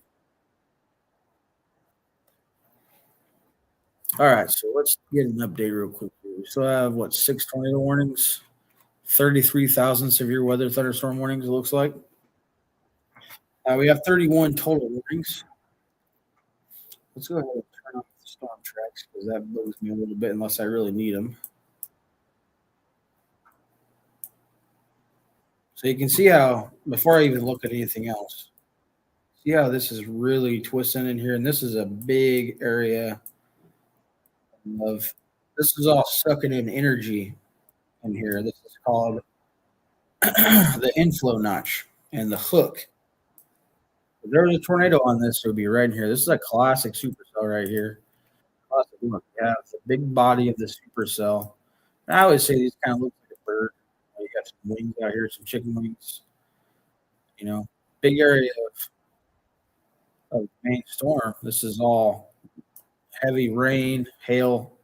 There's probably a hail core up in here, um, up in this area. Right in here. And then you have this hook right here. Zoom in a little bit. Then you have this hook, and you have all this air moving through there. And this is all causing this to spin. That's why it's tornado warned. Let's see if we have just capable of producing, so nothing confirmed on the ground yet. So let's go ahead and take a look at the super relative velocity. You can see in here you do have some spin in there. Like I said, this is kind of messy. But the reds and greens right here, basically in this area, you can see the greens are going towards the radar, reds are going away. It's causing spin in there. Kind of messy in there, but if there was going to be a tornado in there, that might even be a debris ball. Oh no, it's not. Never mind. So this is what a debris ball might look like if it was one. Sometimes you can see a tornado throwing debris and like that, and be a circle usually. But one way to tell is right here. You can see there's no. This isn't the part of the storm. It's like the inflow, and that happens sometimes where it looks like it might be a tornado on the ground, but it's not. But this could be really close to developing a tornado, so we need to keep an eye on that storm. Just to the north and east of Little Rock, tracking northeast really fast. These things moving really quick today. 60 miles an hour, and also capable.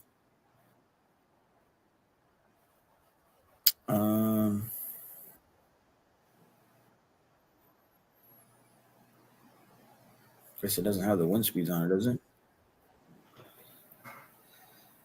Oh.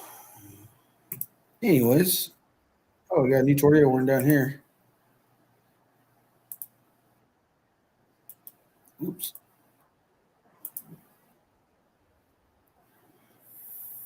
So that one's not confirmed. Is there a radar closer to down here? Nope.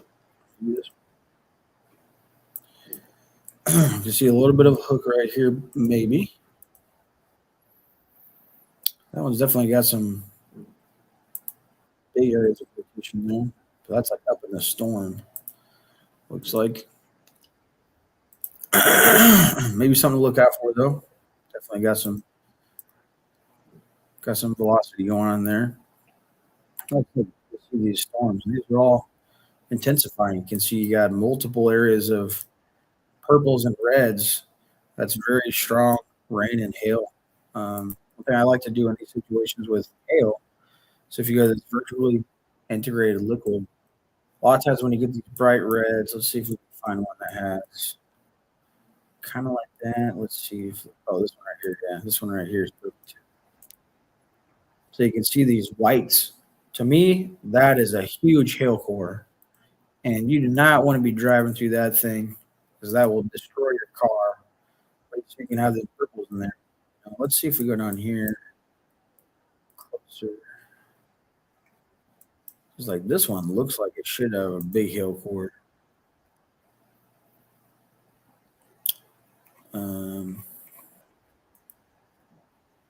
Yeah, maybe it's getting there. Maybe those storms just kind of started firing off here recently, but look for those to intensify as well. Is that another tornado warning? Yeah, this whole line is just firing off now.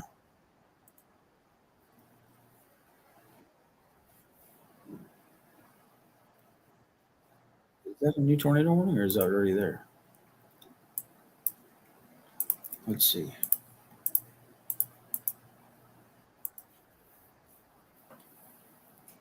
All right, we'll go through the warnings real quick here. So, southwestern Little River County, central Bowie County, and northeastern Texas, and also in southwestern Arkansas. Radar indicated rotation, and there's the rotation.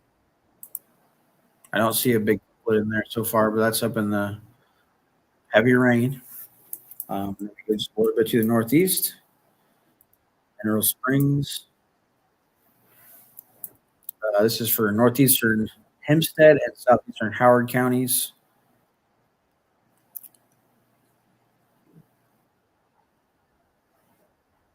That's radar indicated rotation as well.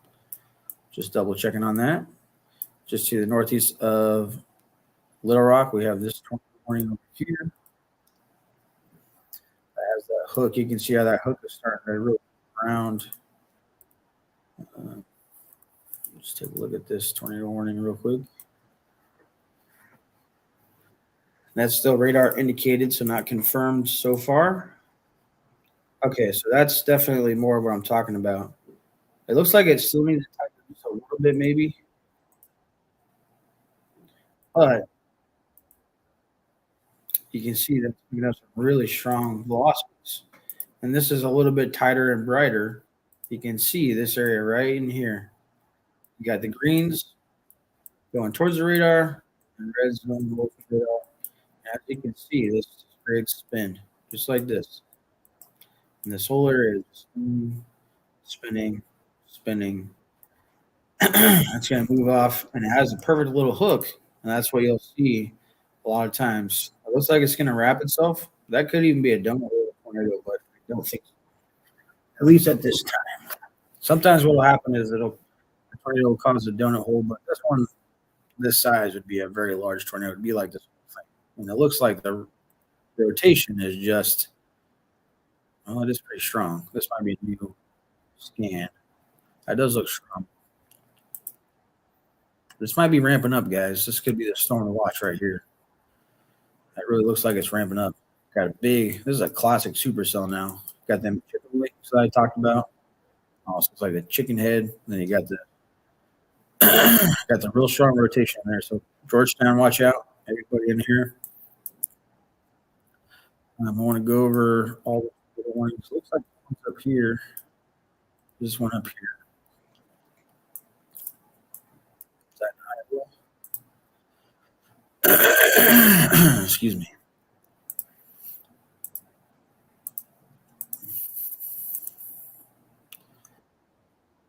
Oh, we do have a confirmed tornado on this. Okay.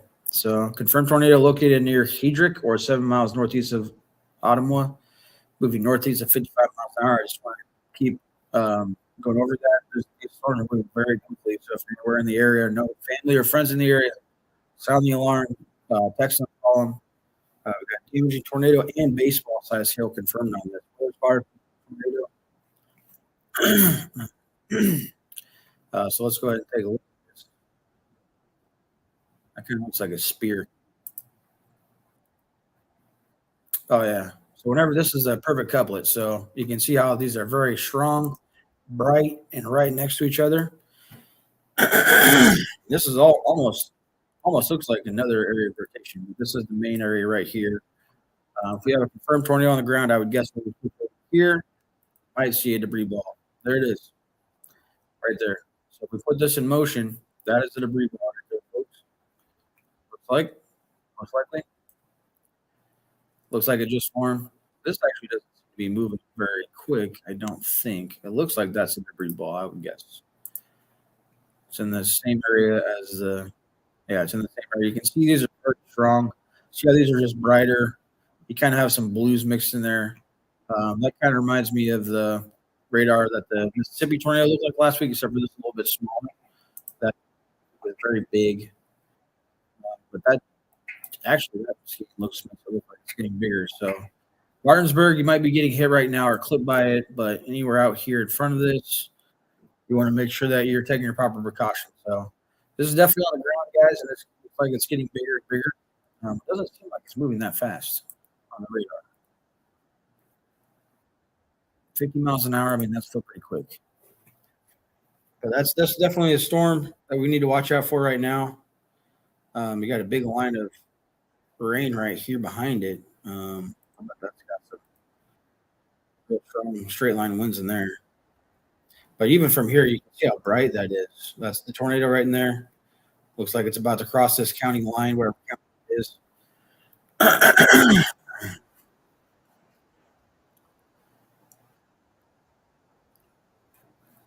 um, that's definitely the storm to watch out for. Um, let's go ahead and check down south again and see if this one is ramped up anymore. Did I get an extension? Maybe.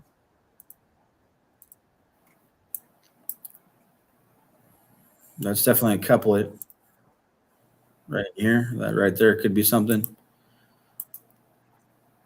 Don't see anything yet. So we could potentially have two tornadoes on the ground at the same time. Look at that. That thing is really classic looking. Just want to keep looking at all of these, not dominating one over the other, but that one up in Iowa does have a tornado on the ground. It looks like these have maybe some general rotation. I need a radar over here. So we can see a little better. That looks kind of broad. That's a lot of rotation, but it still looks kind of broad. And it's up in the, could be a hook. But, anyways, let's go ahead and get back to this Iowa storm. Where'd that go? It's not it.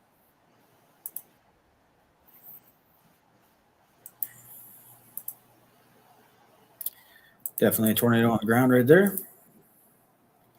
Wow, look at that. It's getting bigger. Man, that's big. I was going to do this with that tornado last week. But if we go, I don't think that's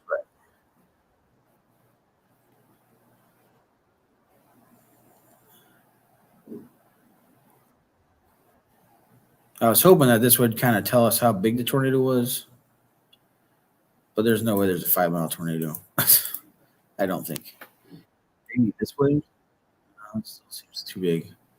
And the largest tornado ever on record is 2.6 miles wide, and I don't think that that's really helping us. But that does look pretty large. This whole area is the debris ball of the tornado that's on the ground right now.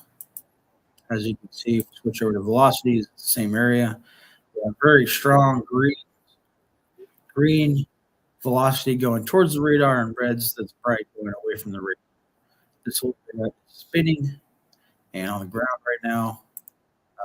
We switch over, see if we can find ourselves a storm chaser on this storm. Maybe.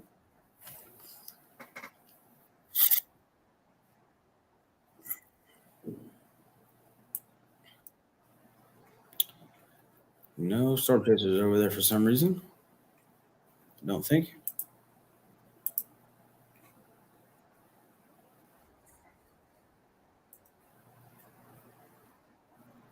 Look how big that is. Man. That is getting big. Martinsburg not looking good for you. Prayers.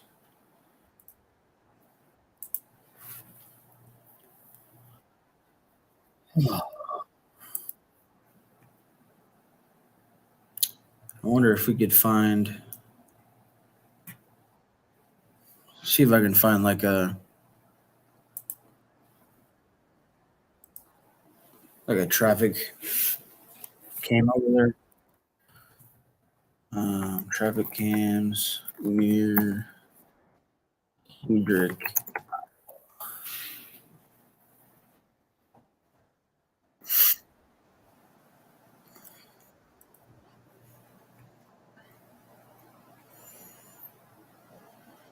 Atumwa.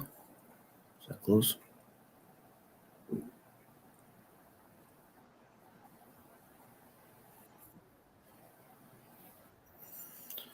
Let's see.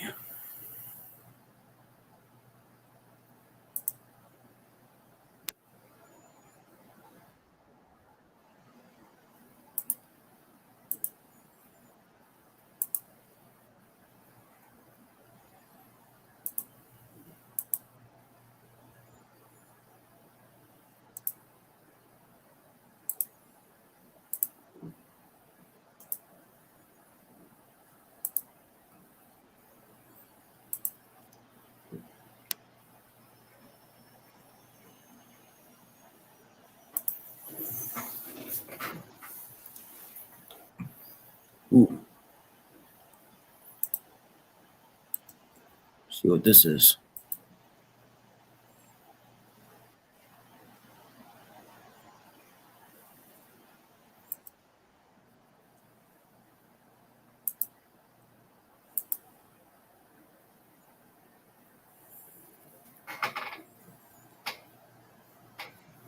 It doesn't seem to be working on this. I don't know.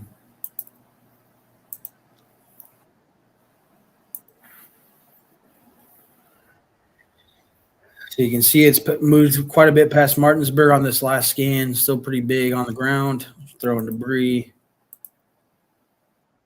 Rain wrapped right here, tornado right in here. This is taking forever to load. Uh,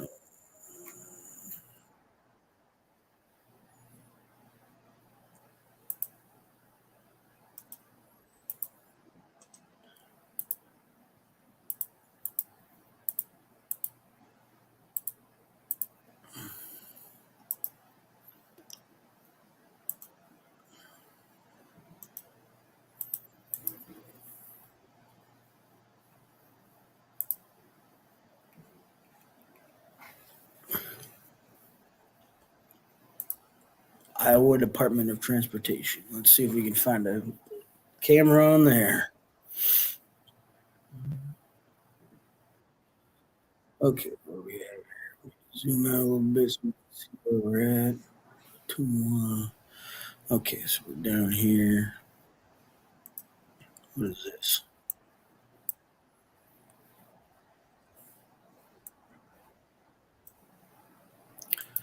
Assuming those are the cameras that are down or not working. Iowa City.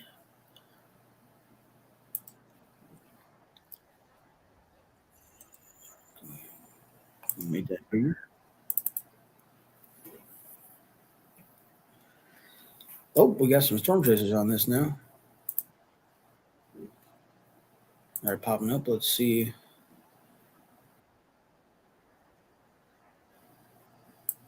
This guy could be driving in right into it. I don't know if that's a storm chaser right in front of him or another emergency vehicle.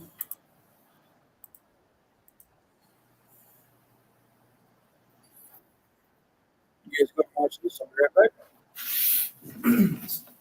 Let me know if you see anything on the live cam.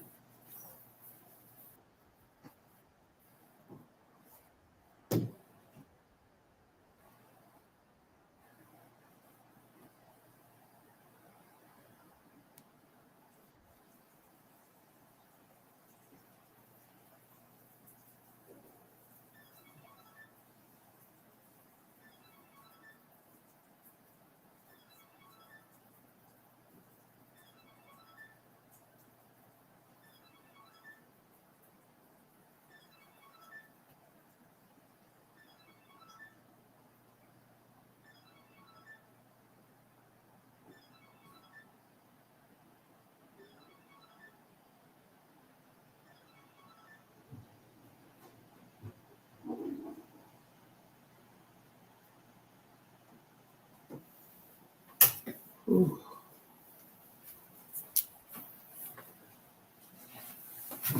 Okay, I'm back. Looks like he's driving through a town now. Wow, that is a very, very strong tornado and a very strong velocity scan right there.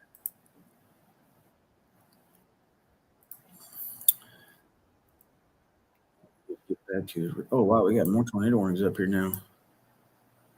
Wowza, this might really start to be firing off here, huh?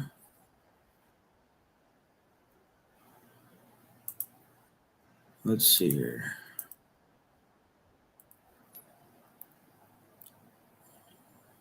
Okay, so we have another damaging confirmed tornado.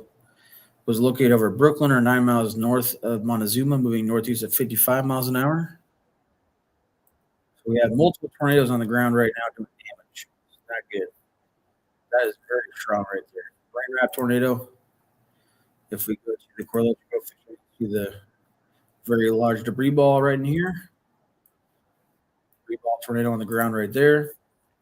So if you're anywhere near Kyoto, Harper, As we're on the line of the storm, please take your proper precautions. And if we go to the other one here, um,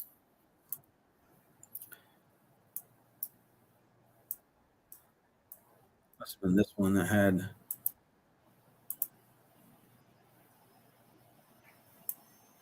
So that's the debris ball. Let's see, what radar are we on here? Okay, here we go. That's the debris ball on that one. I don't see debris ball on this one, but it does have a confirmed tornado on it.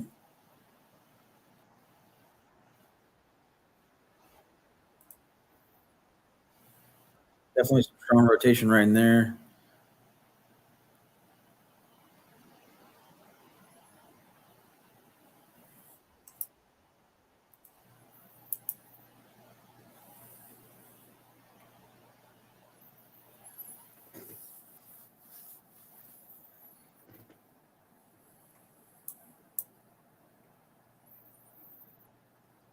Is that something right there?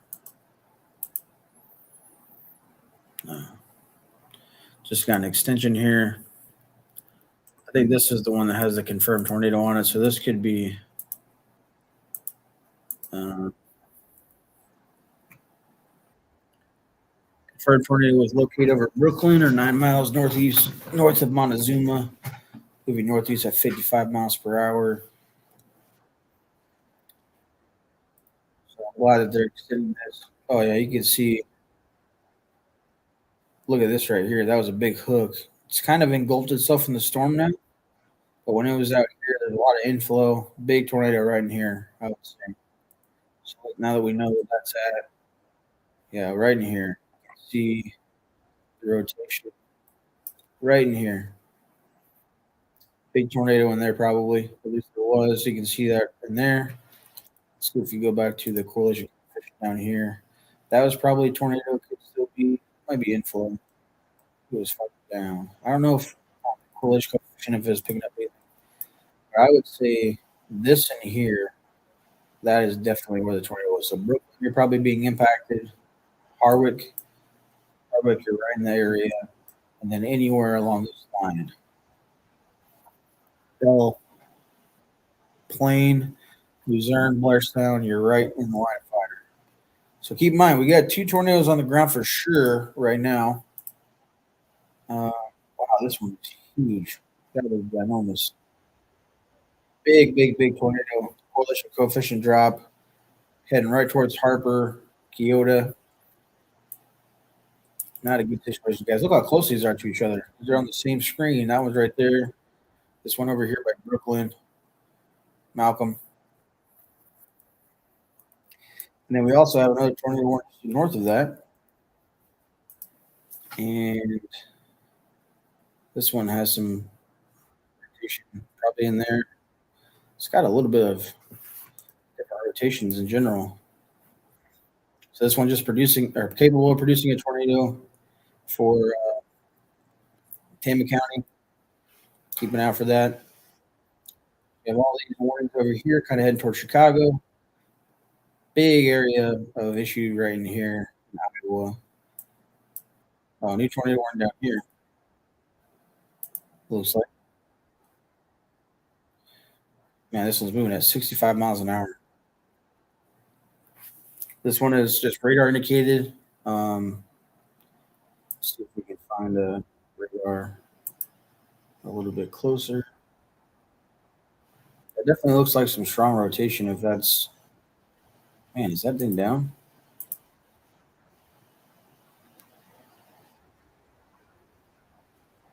Really hard to tell, but that might be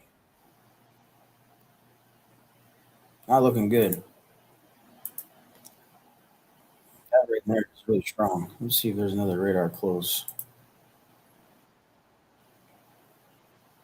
Definitely some strong rotation there, I would say.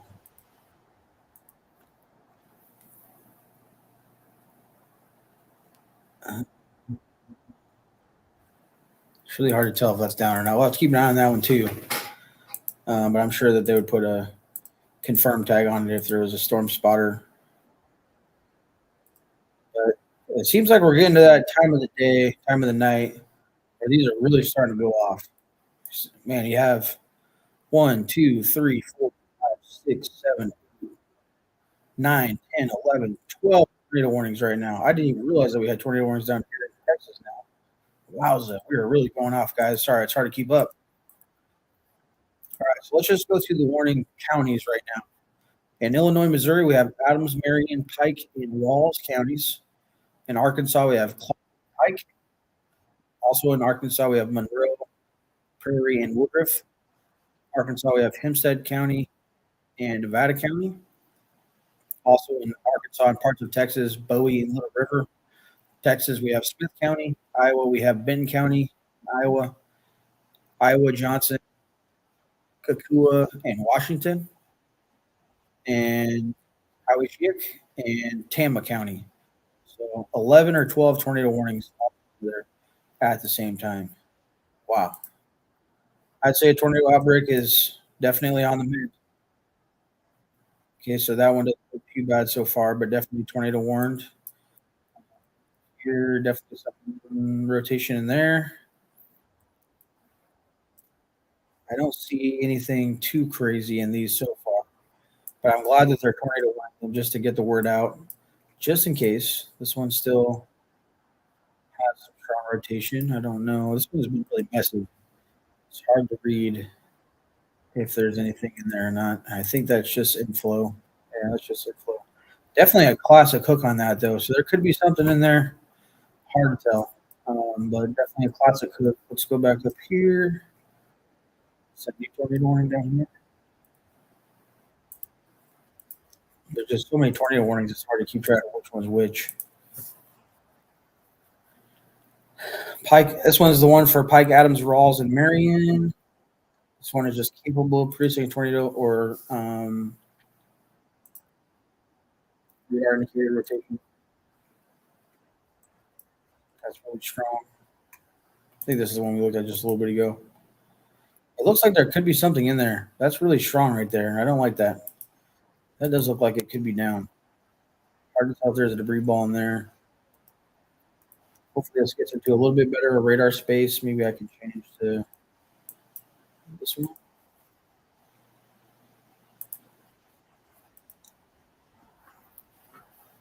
It's hard to tell. And we also have a very dangerous situation going on over here. Let's actually switch to this one. This one has 5 tornado winds all in this one area now. And at least a few minutes ago, we had multiple tornadoes on the ground at the same time. That one still looks like it's going. It's a very big area of rotation. It's almost like this area of rotation leads into that one a bit. Up there a little bit more. This one's still on the ground. That is huge. That is not good. This is definitely the biggest tornado of the day so far. Very large, damaging tornado, long track tornado on the ground right now, folks. Let's go ahead and storm track on this. Let's see this moving this way. I don't know if this means that there's no towns out here. That would be best case scenario. Let's go ahead and switch over. Oh, wow. Look at this. Tornado on one of the storm chaser's screens. Wow, this is amazing. Look at that thing spinning. Okay, where is this? Who we got here? Brandon Kopik. He is on. This is the Kyoto storm, I believe. Wrong guy. Wow. Look at this. I hope this is not wrong with me, guys, on YouTube. I apologize if it is, but this is incredible footage. Look at this. He's right next to this tornado. It's about to cross the road right in front of him. Like, if you're ever out racing or you're in a vehicle, you want to be careful with these power lines. Once this tornado comes up on these power lines, it could throw some of ththese trees and these power lines right up at you. Look at this thing spinning. Look at that. Look at that. Look at that debris. Holy smokes. That thing is lofting debris. That must have just hit a house or a barn or something like that. Look at that crossing the road right in front of him. There's a storm chaser right in front of him that's about to get hit by this. Man, that is gnarly. Holy smokes. Look at that. That is incredible. Definitely want to give a shout out to this storm chaser. This is absolutely incredible footage at close range. He's about to drive right through the damage path on the backside and the rear flank downdraft of this tornado. Look at that. You can still see the debris being lofted to the side and out from this tornado. And you can see how quick this thing's moving, 55, 60 miles an hour. Is this the tornado that we were looking at with the debris ball? Let's take a look. I think it is. This is the southernmost tornado. Yeah, you can see he's right there by the tornado. See if this other guy has any video. Nope. Absolutely incredible. It looks like that thing's just getting bigger and bigger. You can see a power line down over here by this police officer. There's probably power lines down across the road, so I don't know if we'll be able to keep going unless it's just off to the side. See a power line right over here. That's down. It looks like you can still see the outflow of the tornado over here. Is that a, looks like it. Okay, so down that was a power line down across the top of his car, so he just drove off to the side. I think he's going to flip over and watch it now. Wow, look at the size of that thing. It's getting bigger. Wow. Look, see, so this is the wall cloud that we talked about. See how low this is to the ground? I mean, this is probably just a couple hundred feet up. Huge wall cloud spinning, but you can see that this whole cloud is on the ground in this corner. I'm really hoping that there's no towns, no farmhouses, anybody out in front of this thing. But this is incredible. Amazing footage. Huge shout out to the storm chaser. This is absolutely incredible. I don't know if this is a cop blocking him. He's like, I'm going to go around you and keep looking at this thing. Man, look at the power line down. Right here, you can see some of the damage. That's definitely not safe to drive across. That could still be live. So he's probably going to have to back up, go around that. Probably that cop is blocking that a little bit.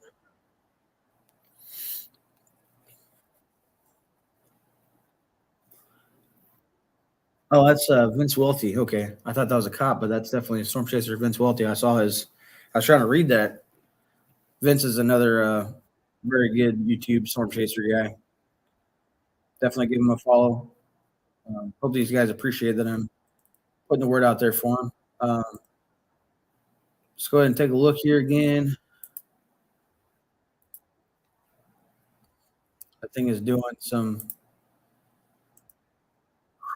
definitely not weakening, that's for sure. Man. So we have that tornado on the ground right there that we just saw on video. That was absolutely incredible. Amazing to catch that on the live stream. I hope I don't get shut down by YouTube for that for somebody else's stream, but I got to tell you, that was amazing. And like I said, I really hope that that thing does not go impact anybody's houses or impact anybody's life. But there's gonna be something down here. Is that the same one or is that a different one? Oh yeah, that is the same one. Okay, I thought that was a different one. I was like, okay, that's not looking good. All right, let's just go ahead and go through these real quick again. Need to change the radars on these. Problem is, this one's not very close to a radar. It's hard to tell. Oh, that's that one earlier. That one's hard to tell. All these tornado warnings down in here. That still looks broad. That looks broad.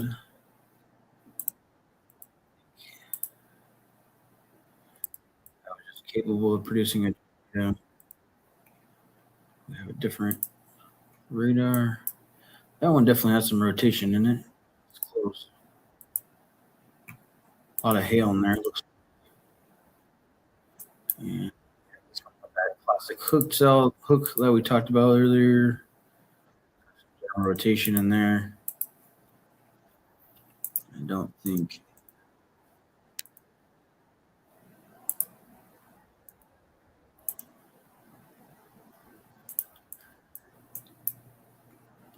Look at that. That's impressive.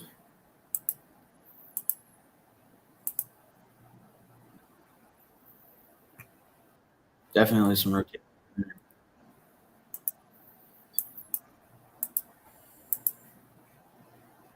That's a big storm. It's like it might track right to the north of Memphis. Very populated areas here being affected yet. Um,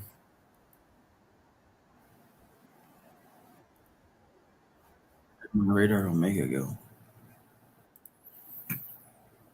Did they shut me down?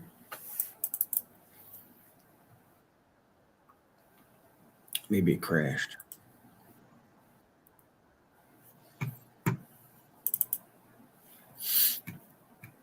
What's going on with Omega?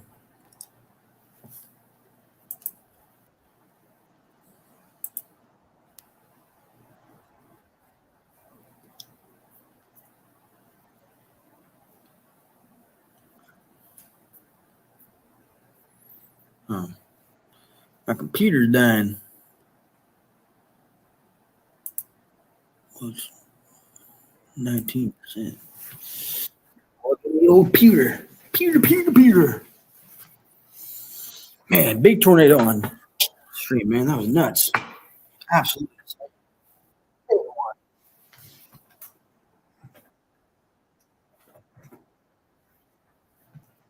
Oh, man. Shoot, buddy. Oh, yeah. Oh,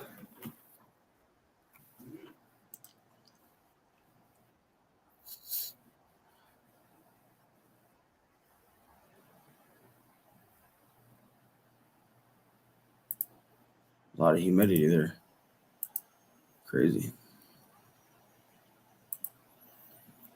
Mm,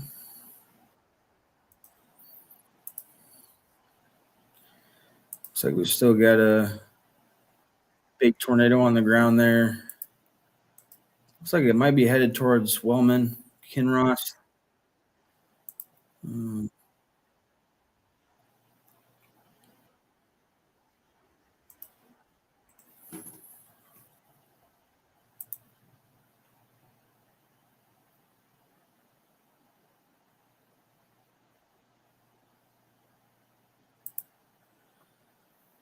oh, crazy town. Ooh, buddy. Arkadelphia.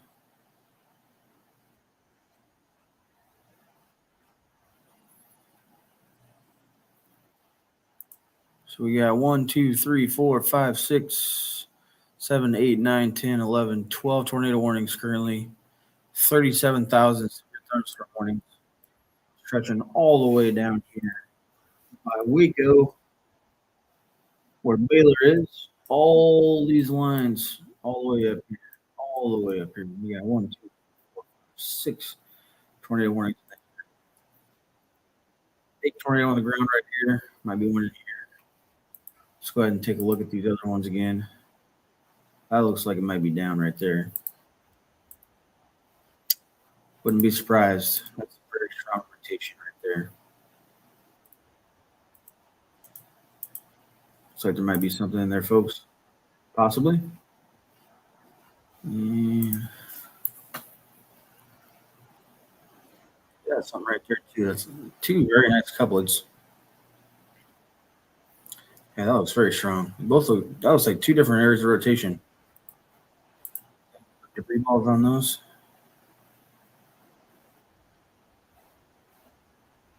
I don't think so, but those are two very strong areas of rotation. Right there and right there. Right there and right there. A little bit better on here. In my opinion, where you get the reds and greens coming together. Kind of a little bit of coloration there. Definitely rain wrap, so be careful if you're out in that area. And then we got the big one right now down here doing some damage. Let's look at the towns that could possibly be in the line of this. So we have Kyoto,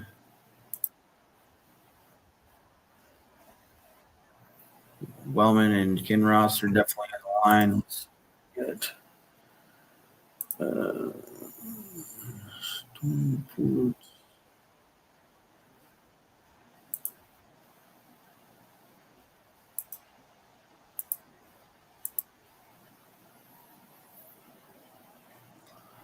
Let's see here. Polygon fill.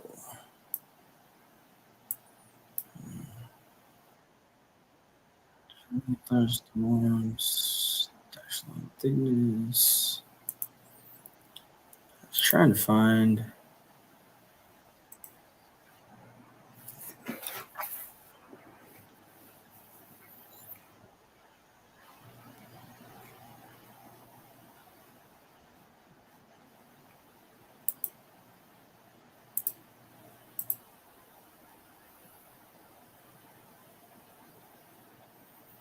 Here we go. I was looking for the storm track so we could see where this tornado is tracking. So looks like tornado over here that's big and on the ground right now is tracking this way. So Kelowna, Wellman, Amish, Fredericton, Whitney, Iowa City is where the University of Iowa Hawkeyes are, and that is almost deadline center line for that town right now. So if you're anywhere out in here in front of this, it's time to take your proper precautions. And this is a large tornado still on the ground doing debris ball. Man, that's big. Shoot, buddy.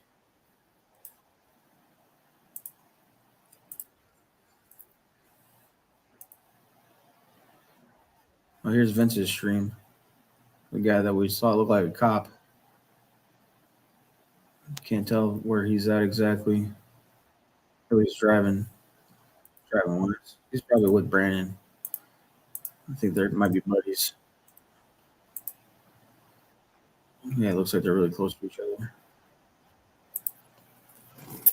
Yeah, ongoing dangerous situation. Big tornado heading towards the towns that we just mentioned. Got a lot going on in here, folks. It's hard to keep up with all this. See how this is turning into a line of storms here, along the cold front and the low pressure system. Can actually go over to Omega, and you can probably see the low has moved this way quite a bit. It was over here by Nebraska earlier, and you can see all these are developing along the triple point and the cold front. And you got different modes.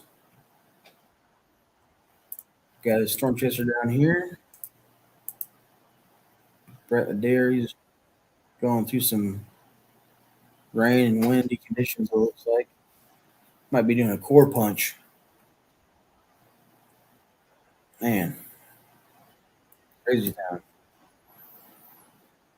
It's over here. Got a couple sky cams, looks like. It's windy there.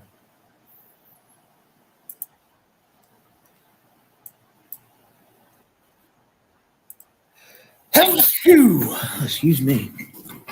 Man, crazy day. Let's try to stay on this storm here for a while.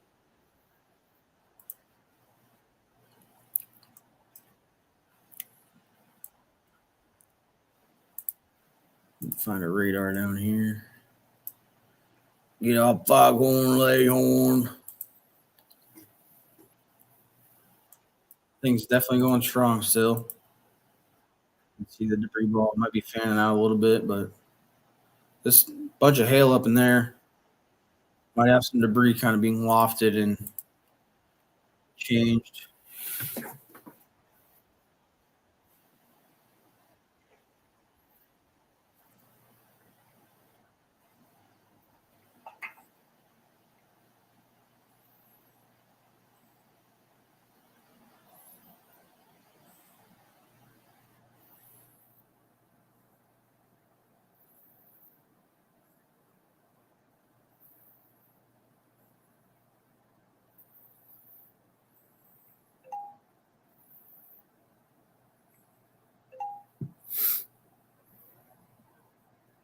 Crazy.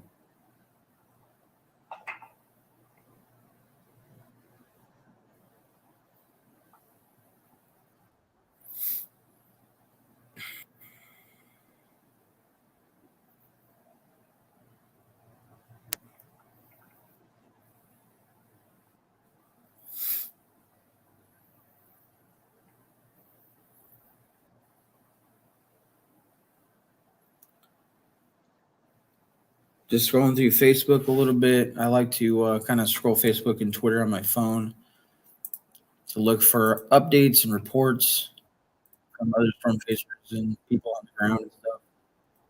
And Storm Chaser said that in Little Rock there's over 600 injuries reported. So it's mass casualty incident, but doesn't necessarily mean deaths yet. So that's not good. Oh my gosh. I just seen another picture of the storm. Thing is huge.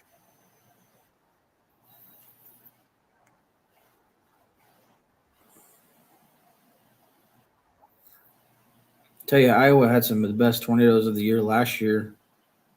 Probably around this time, I want to say.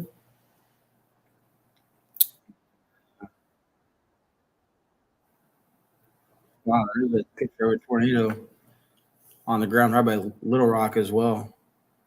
Wow, that's a pretty good sized stovepipe tornado.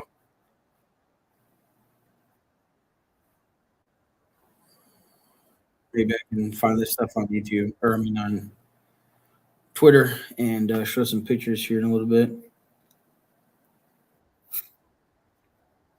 Pretty crazy though. Crazy day.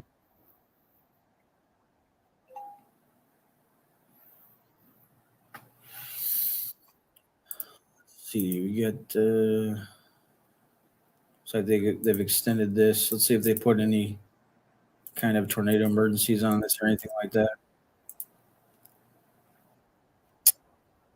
Particular dangerous situation. A confirmed large tributary was located over Amish or 60 miles southwest of Iowa City. So Iowa City, I think, is a very popular town where the University of Iowa is, and it seems like this storm is heading right that way. Um, so if you're anywhere up here, Tiffin, Oxford, Coralville, Iowa City, I mean, this is the debris ball tornado right there. That's bad. On the reflectivity, if you can see the debris ball, that's how you know it's bad. Let's go ahead and stop this. Look how big that is. That's huge. And it's just outside of that town of Wellman. I clip the town or hit the town of Wellman. Looks like we got maybe have a new tornado warning over here. 1, 2, 3, 4, 5, 6, 7, 8, 9, 10, 11, 12 current tornado count. Tornado warnings. Let's see what this is. So this one is just radar indicator rotation. Let's see if we can find our radar. That's another new tornado warning in this line. Okay, so that's a decent coupler right there.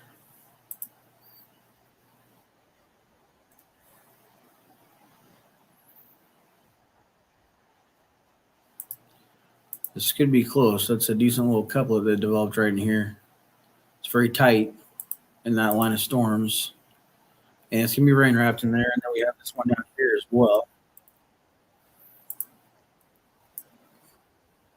So we got some rotation right at the edge front of that. Let's go ahead and take a look at this one.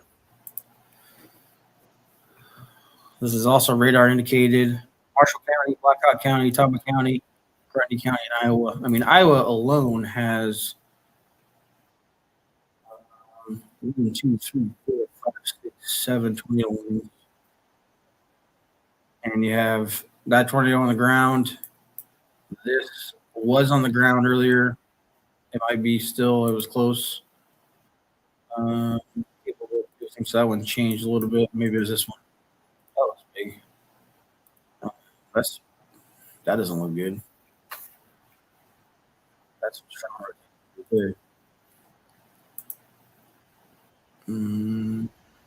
Don't see a CC drop on that. Definitely a lot of hail as well. This is the cold front. Well, cold front's back here. This is all developing on the cold front. See how this is kind of congealed into a line, but you still have some really strong hail and wind, and this is going to start probably being a straight line wind kind of thing, and then you have some spin up tornadoes in there.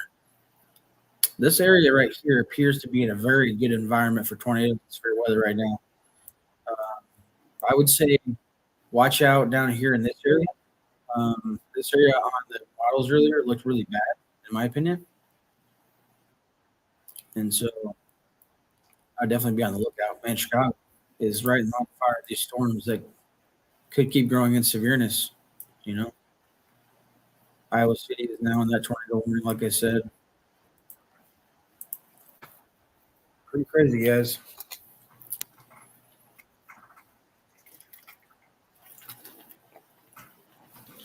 I'm gonna go grab another water. Phew, what a day. What a couple of Fridays, man. Last Friday was really crazy.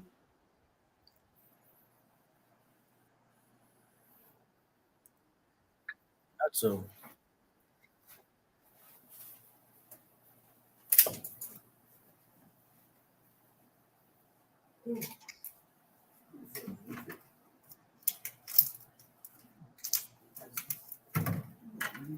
yeah. Pat it back up again. Give it a little twist, see what's hooked in there. Pat it back down. Pat it back up again. Got a case of the shoe buddies.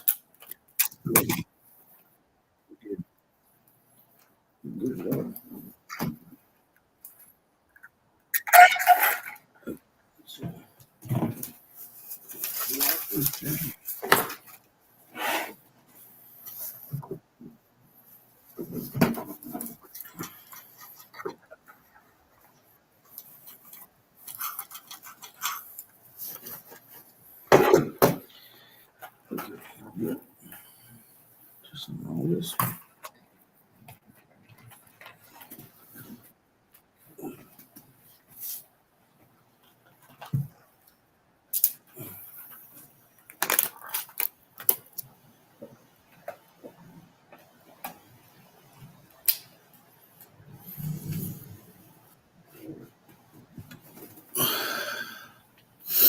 Okay. Well, let's see what we got here.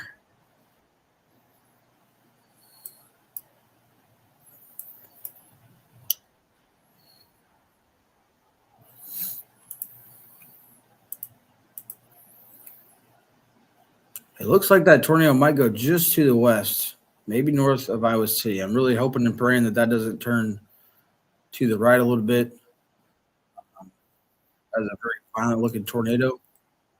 We got 1, 2, 3, 4, 5, 6, 7, 8, 9, 10, 11, 12, 13 tornado warnings.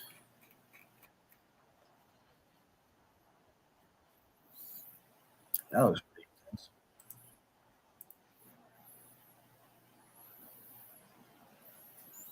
That might have a tornado down. Yeah. Large and extremely dangerous tornado was located near Fair Oaks or 9 miles west of Wynn, moving east at 60 miles per hour.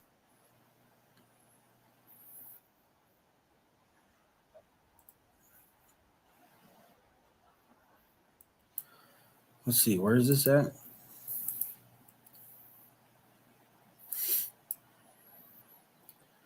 Okay, so that's the one that's just going north of Memphis almost. But this looks like it might have a tornado on the ground. Yeah, that looks bad. If we go to a correlation coefficient, that might be a debris ball right there. If we kind of circle this, and we switch it over to velocity, that does not look good. Could be wrong, but that might be down. Yeah, maybe it's not. Maybe that's just inflow. It's hard to tell, but it did have this on it. Um, Large and extremely dangerous tornado was located near Fair Oaks. You know where Fair Oaks is? Uh, I don't know where Fair Oaks is, to be honest. Why does Radar Omega keep closing up?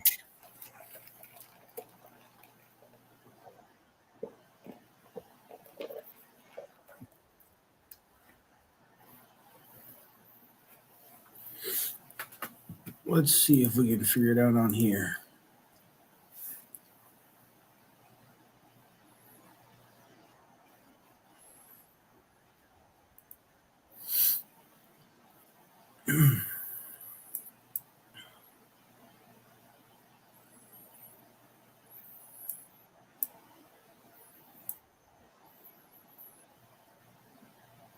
Hmm. I don't know where Fair Oaks is on that, to be honest.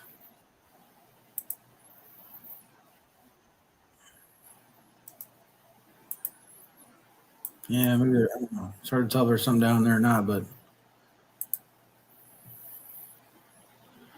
it's looking close. So these over here by Arkadelphia. Nice little hook there.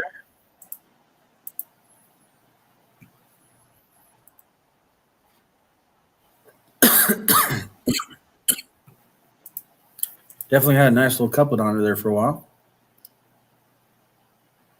Hard to tell if that's just hail and inflow. But usually, if there's something down, you can look at this and they'll say confirmed. They'll update it pretty quickly, from my experience at least. Where's the radar? Is there another? Oh, so these there were some tornado warnings down here that expired. Looks like, so that's good. So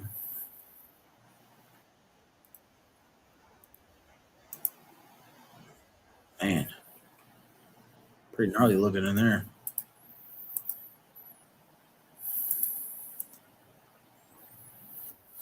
Could be something mean in there. It's hard to tell. All right, let's move back up. Man, look at that. Iowa going off. 1, 2, 3, 4, 5, 6, 7, 8, 9 tornado warnings in Iowa right now. Man. And that has another tornado warning on that line that I haven't seen yet. That doesn't look good right there. That looks like a downfall almost. So you got this area of rotation, this area of rotation, this area of rotation. Could even be some up there. That's a tornado. That's definitely a tornado. Looks like there's some stuff building to the south of that. That's that tornado from earlier. Iowa City. It looks like that's moving farther west or north than it was. That's a good sign. I don't want it to end up hitting um, big towns, or towns in general. That thing's been going for a while. Man, that really got big for a while there. You see, the last couple of scans are a little bit smaller, but that could mean anything. That could just mean it's going over a field where there's not quite as much debris it's picking up, but it is really getting into the storm itself. And that the good news is about that is it could cut off some of the main energy because it was over here on the right side of the storm earlier. Now the storm's maybe moving a little bit too quick for it. It might be cutting off the inflow and the energy for it. So that could potentially kill off the tornado. Man, I can't believe it got 1, 2, 3, 4, 5, 6, 7, 8, 9. And then you have like other storms developing. Crazy town.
Okay, so good news is it does look like the main big tornado is going to go to the west of Iowa City, where the University of Iowa is located. But that is definitely still a large, violent, dangerous tornado.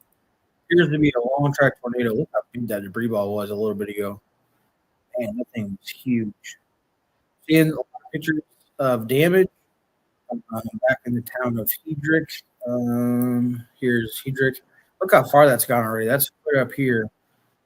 Town of Hedrick just got hit a little bit ago. A lot of these other towns in here, they could be small towns. I'm not sure in Iowa.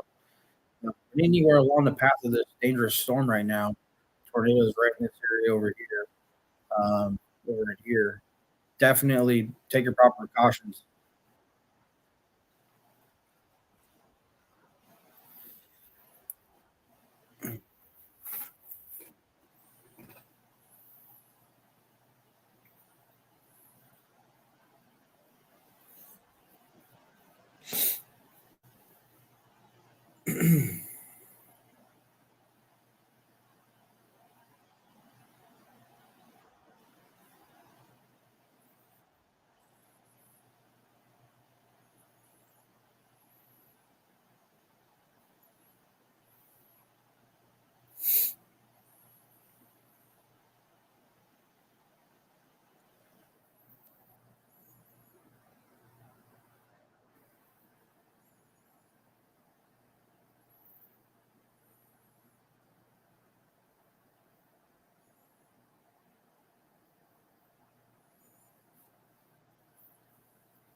Man, Iowa City just barely dodging a bullet.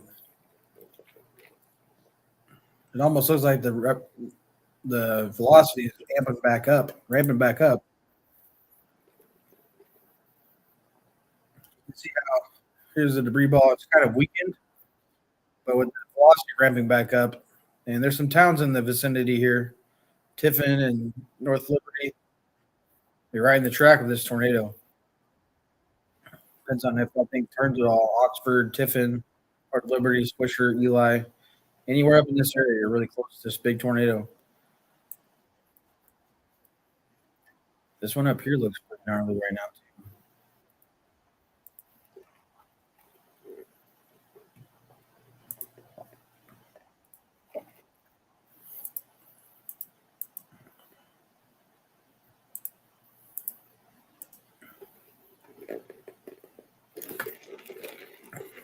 Doesn't have it confirmed on it right now, so that's good on this one. Let's take a look at these ones here in the storm or the line of storms again. Right along the cold front. Do have a little couplets there, but I don't think that looks strong enough. I mean, that's close. It could tighten up. Could become some spin ups in there. Helps a little broader, maybe right here. Uh, Man, these two areas right here are very concerning right now. Let's see if we got anything else. Uh,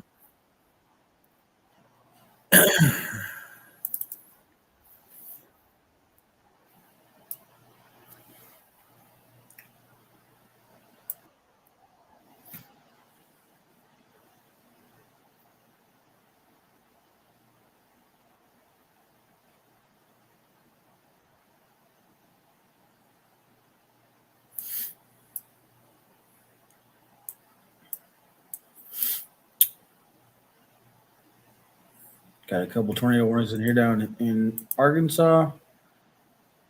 Um,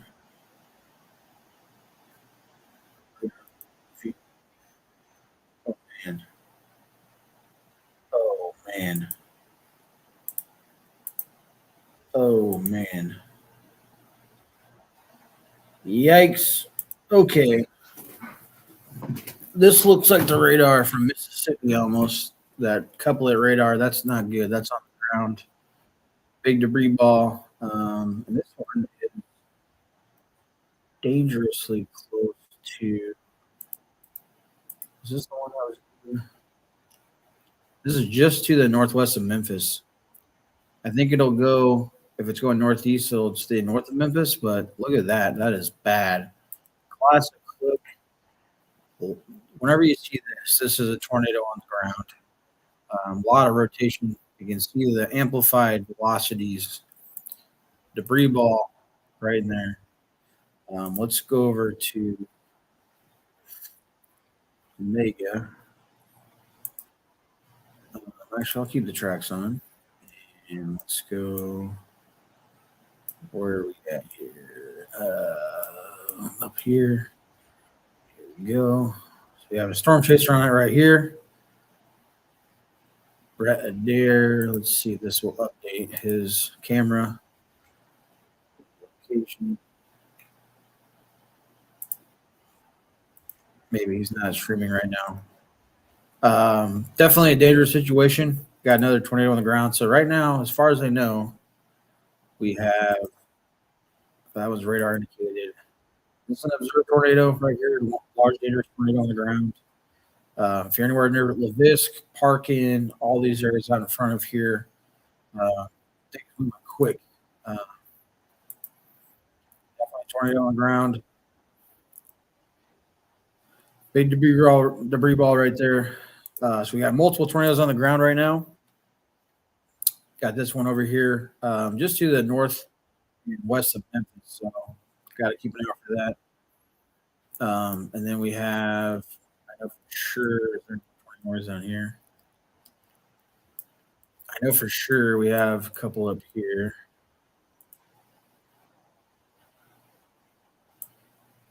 Okay. So where? Oh, it's over here. Okay. Here we go.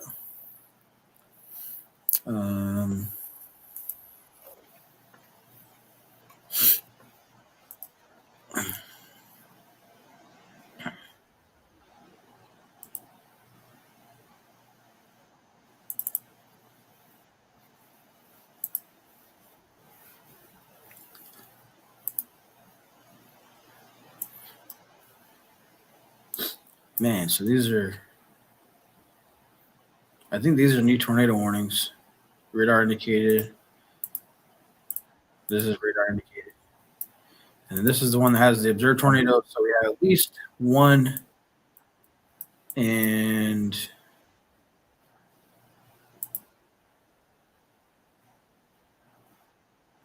so we have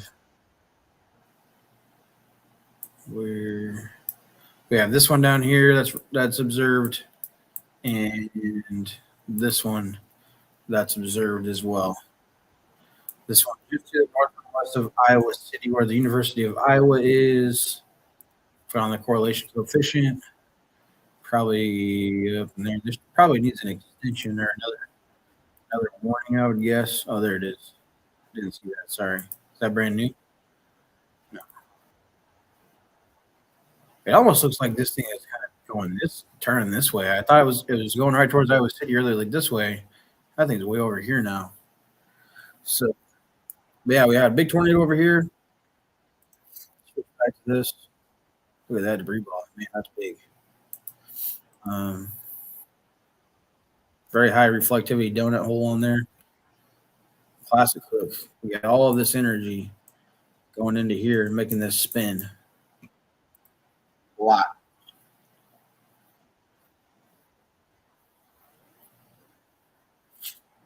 A lot going on, guys.